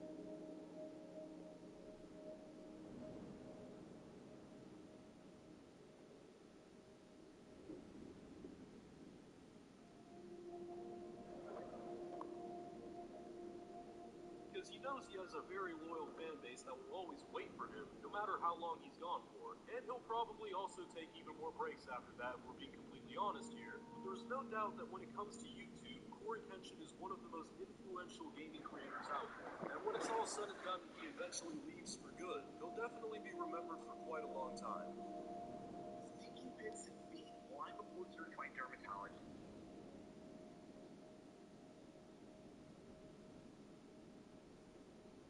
These are all of Arthur's abilities in the Black Ops 2 Zombies map variant. Let me know in the comments below if you think Arthur is the best AI in Zombies history. Arthur's most well-known ability is destroying barricades around the map when given booze, but the majority of his talents come from being given candy. If you give Arthur candy when he's walking around, he will aggressively attack zombies until his sugar rush wears off. Give him candy next to a workbench, and Arthur will run and find the parts to craft any of the 4 buildables for you. Arthur can actually do a lot with the mystery box. Feed him next to the box and he'll smash it, locking it into that location for the remainder of the match. Don't like the weapon you got? Give him some sugar and he'll respin the box for you. And if you give him candy next to a different box location, Arthur will find the box, pick it up, and bring it to the location you requested. He'll do the little things for you, like picking up and babysitting the last crawler of the round, or changing a power-up you didn't like. Give him candy next to the subsurface resonator and he'll find a turbine for you to power it up. And lastly, if you open the gunsmith shop, Arthur will pick up as many chalk drawings as you can access and go draw the wall weapons for you. If you enjoyed this video, be sure to leave a... You can play World... Mr. Galactic, you so much as flinch. You're as good as dead. Minus 1 point. Minus. Behold your next task. Positions. Take aim. Status. Ready. 1, 2, 3, fire. Plus. Status. Ready. Fire. Plus. Status. Ready. Fire. Minus. Before the shot, call your status out clear with one of the two codes.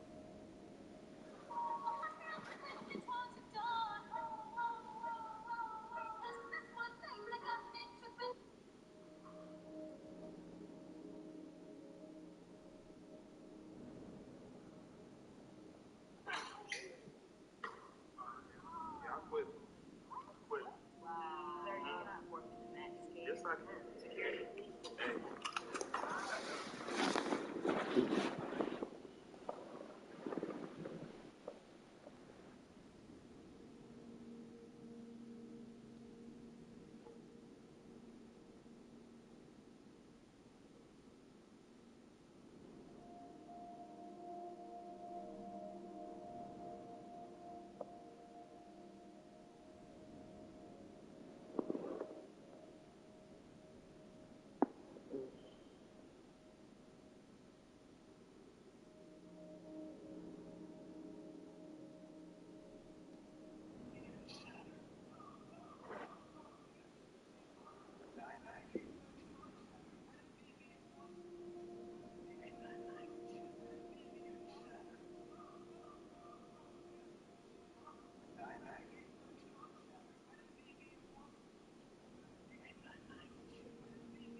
Listen here. I got a little job for you. If you think you can handle it. You need mega technocrats to kidnap our comrade, DJ Mixtape. And we've got to get him back sharply. I don't know where they have him hold up, but I know I don't. Right? If over to the boxing gym by the canal and have a word with my boy Winston. They put you in the right direction. And if you get pinched on the way over, you never saw me, you don't know me, you never even heard of me.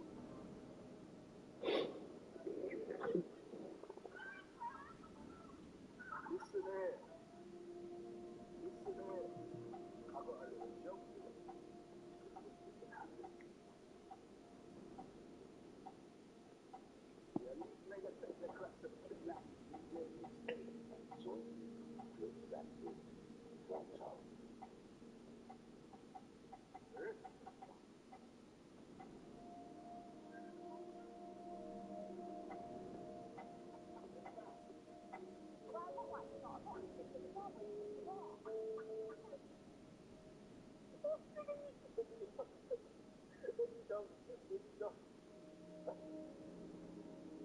Oh my god. Oh my god, let's go. Someone's gonna go now.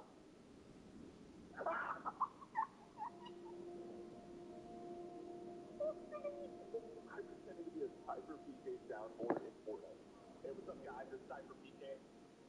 Hey, what's up, guys? It's Cypher PK. You just said, by the way, the voice. You've been saying it's great. Hey, voice, you have my bed. You watch the video. Be sure to like, subscribe for more content.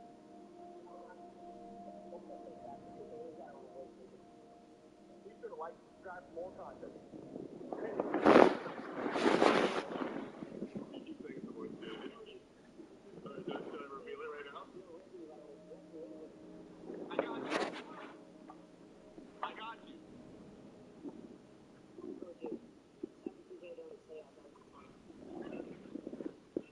It's actually me, bro. What's up? It's actually me, bro. Come on, let's go.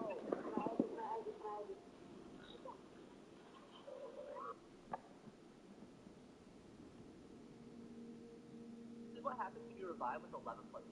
So in one of my old videos, we showed that it stops at anything above 4. Now that Big Battle 40 vs 40 is out, we can try it because there's not so much speed. So let's see if it works with 50.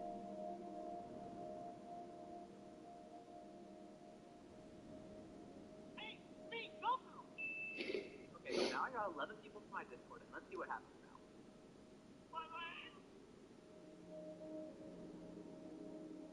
So it doesn't look like it's stacked, man. This is what happens when you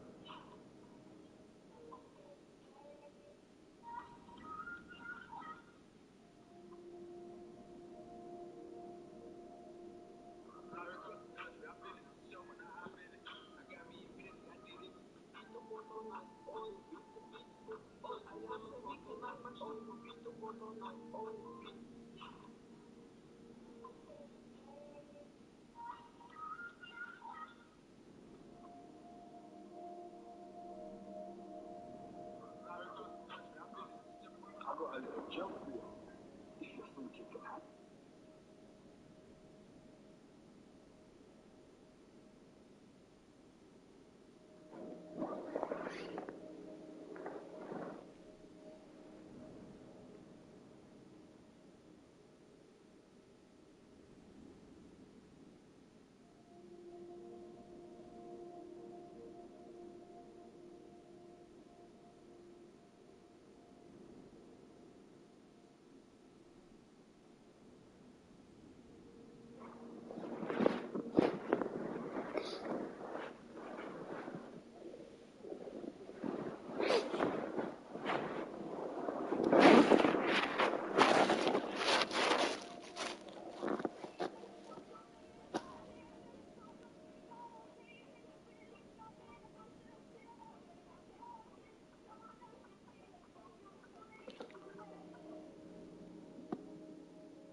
There was no earth up top.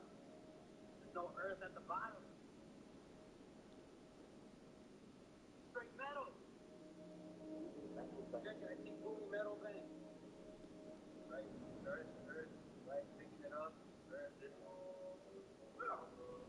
Keep your business. My business is my business, young man. It's none of yours. I gotta have a mind to bend you over my knee and tell you on that side. Settle down, old timer. Just tell me who you are. Is that a lot of the couple? The third. And these are my grandkids. Hi. You haven't taken the title off the top of it. Nice to meet You seem like a responsible young lady. See that your grandfather stays out of trouble.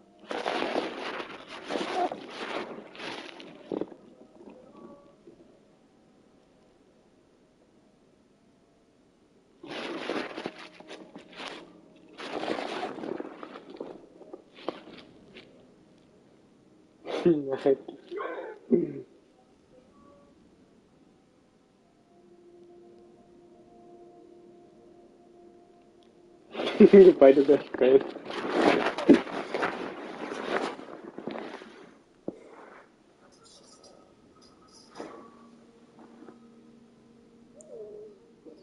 What? I can't wait to tell you this when you're awake. Oh, wait, you're up? Wait, you're up? Damn, I don't want to have to keep telling you to unlike the video, because now it shows it that you like the video. Are you up? Oh, you are. Okay, okay, you're up. All right. So, oh, I'm so happy. I can't ask you when you woke up, but where's my glasses? So I was just scrolling on TikTok, right? And it says a date idea. You post on your on your public story, single, and whoever hearts it and DMs you gets blocked. Do you think that's a good idea? um, Dislike it, like unlike the video if you think it's a bad idea. If you like it, leave the like.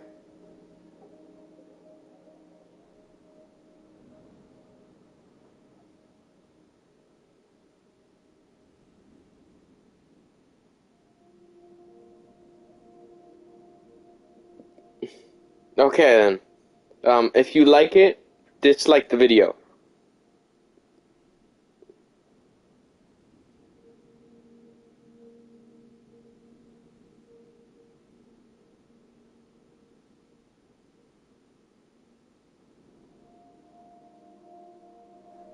Okay.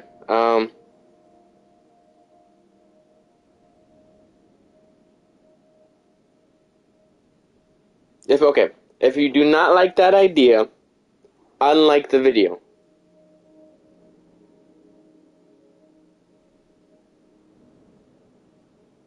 And I'm gonna refresh it.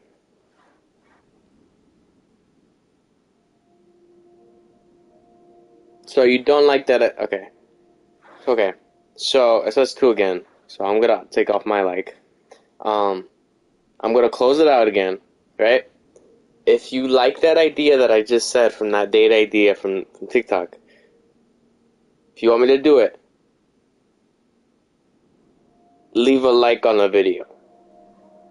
If you do not like it, don't put a like.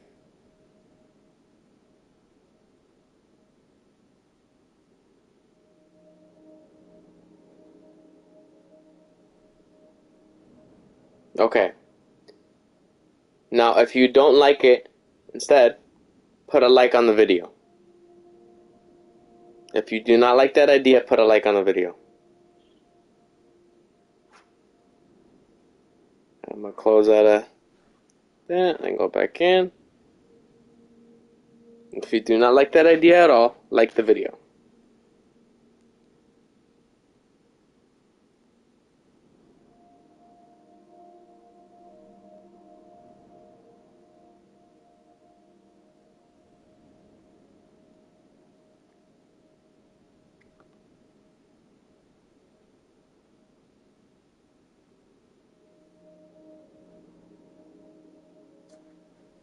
Hello? Are you there? Ah, great. You're gone again. Gotta open up my YouTube again. If you do not like that idea, like the video.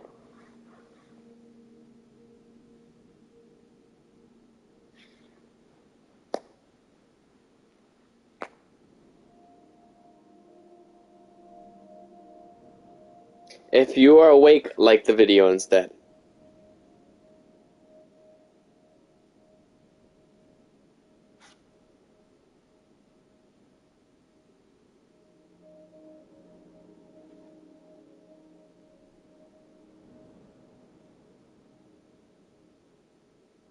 Oh, now I got 3 people in here.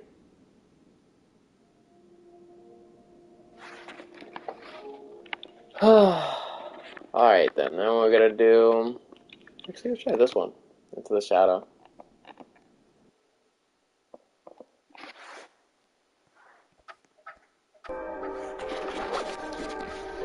Look, I'm a green.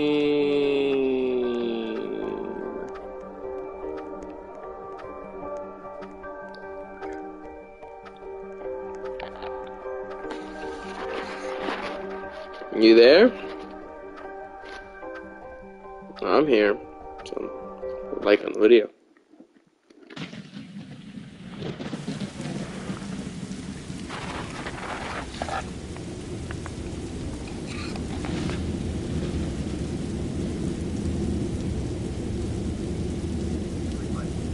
And I'm going to spoil Heroes in Crisis because they're planning on revisiting the storyline soon, and honestly, I hope they just try to make it a little bit more enjoyable in hindsight. Because the main reason why people despised this storyline was that after Chapter 1, it goes sincerely off the rails. Because a bunch of heroes got killed, and for some reason,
Okay, so you're here. Okay.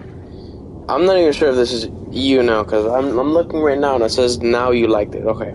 So, unlike the video if you are here. I want to see 0 likes. If you're awake, unlike the video.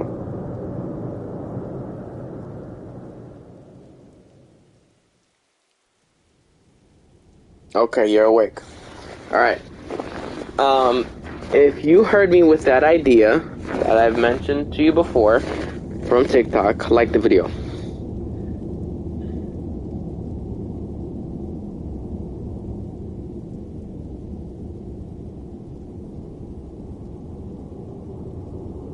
If you did not hear that idea, then like the video.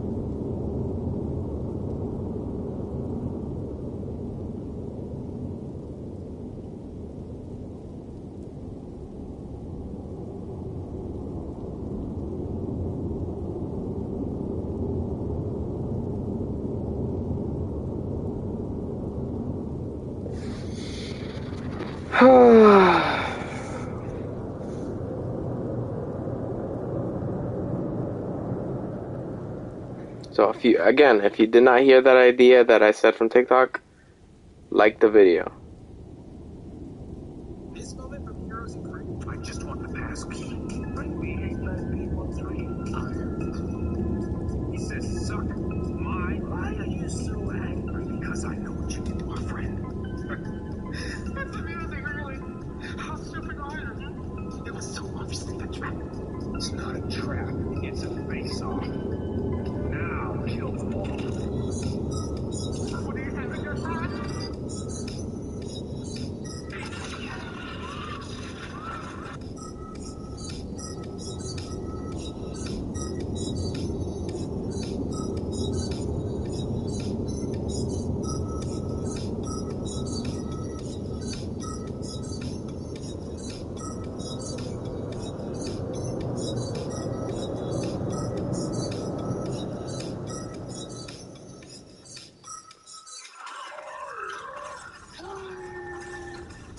I just want the passkey.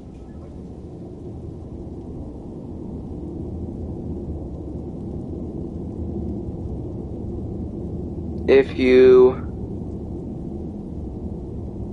did hear me over that TikTok thing, like the video.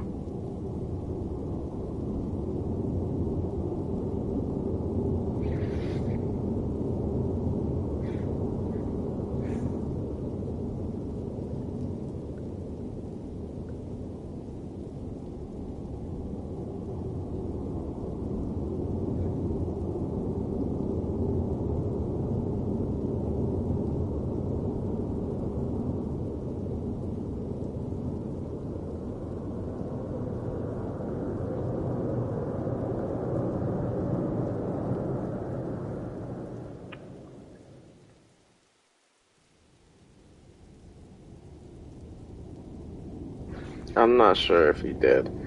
I'm not even sure if you're awake still. If you're awake, like the video.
We see the relationship between Barry and Bruce begin to slowly deteriorate. When the end of the crossover, where they actually almost come to blows, and it only really happens because the two of them mutually kind of cross a line with one another. Barry is grieving Wally, and a sad Barry is a negative. It's one that'll look at Batman in the face and say that their line of work gets people killed, it gets Robin's killed. And if you thought that Batman was just going to take that, well, no, he just laughs back by saying, well, at least I didn't straight up forget that my partner even existed. And the way that it's kind of written, when Batman says that to the Flash, he kind of sucks all of the oxygen out of the room. Because the next moment, all the alarms going off in the Batcave because Barry is going in to sock Bruce right in the face, showing Batman that his cave's defenses mean absolutely nothing. If the Flash wants to hit you, he will. In Heroes in Crisis began, the very concept of the story was... I really like to enter this village. I don't think I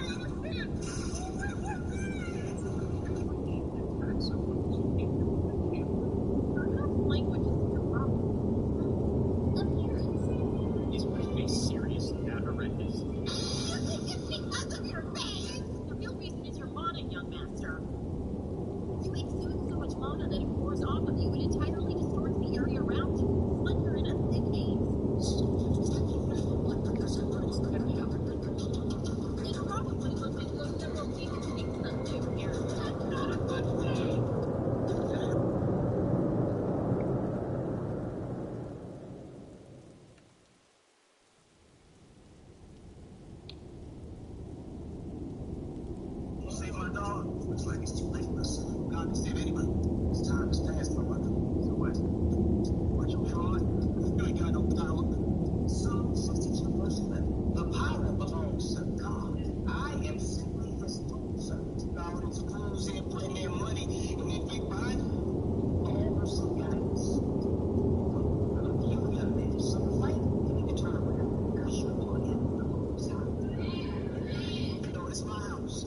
That's your father will pay their tithes to. Tell me.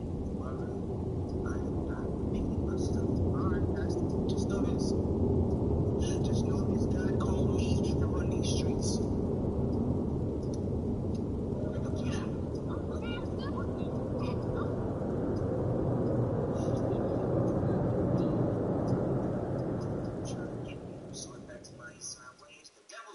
Church. Say my dog.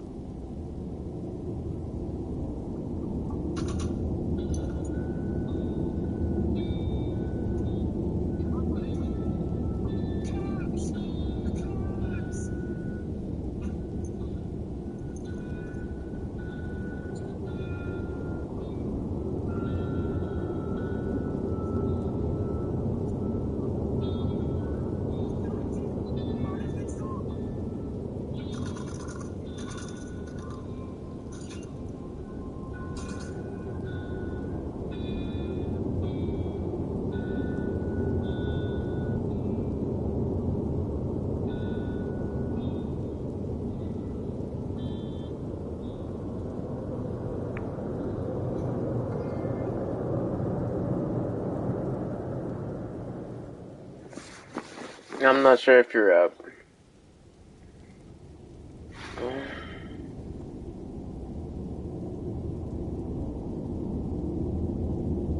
Can you like the video if you're still up? Please. I'm about to start a new stream or something.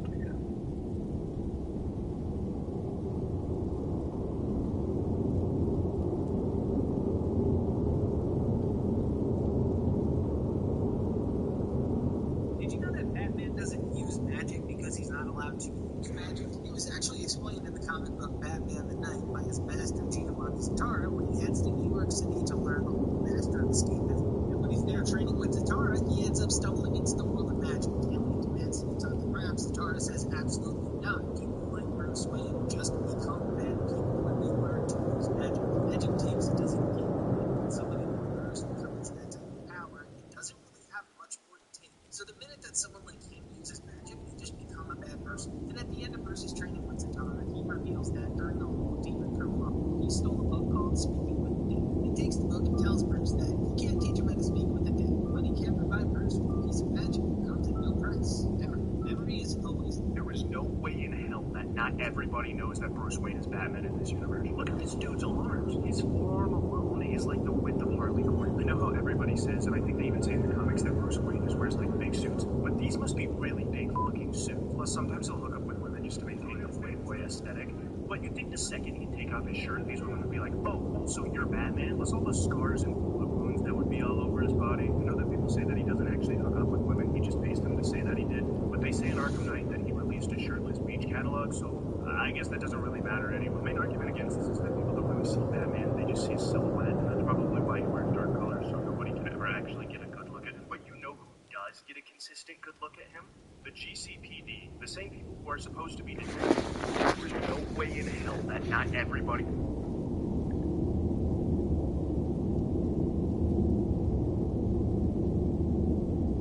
Have you ever noticed the short snake man in Dark Souls? In the prison escape cutscene, the snake that rose to pull the lever has some interesting proportions. It's easy to miss while we're distracted by the action of the scene, but once you notice it, it's going to become hard to unsee. We can slow the cutscene down and use free cam to get a better look. Look at the little guy run. I'm not entirely sure what's happening here, but it appears as if its proportions are scaled down to a human-sized model. So they would have grafted the snake model onto an animation that was originally rigged for a different model instead, and just hoped no one would notice. And to their credit, I've never seen any discussion about this outside of a recent Reddit post by Mickey Zero, so their assumption that most players wouldn't notice totally paid off. Here's a comparison of the bones between a regular snake and a short snake, and it helps us see how everything is compressed. shoulder being a lot lower and less broad is a particular detail that stands out to me. That and his much shorter and chunkier neck. My name is dead. I am Azrael, knight to the Order of Thunderbar. The Order has lied to you, stolen your free will. Liar, you stand in the way of true justice. We're on the same side, Michael. No. I know who I am. I know what I am doing. In that case.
Ha ha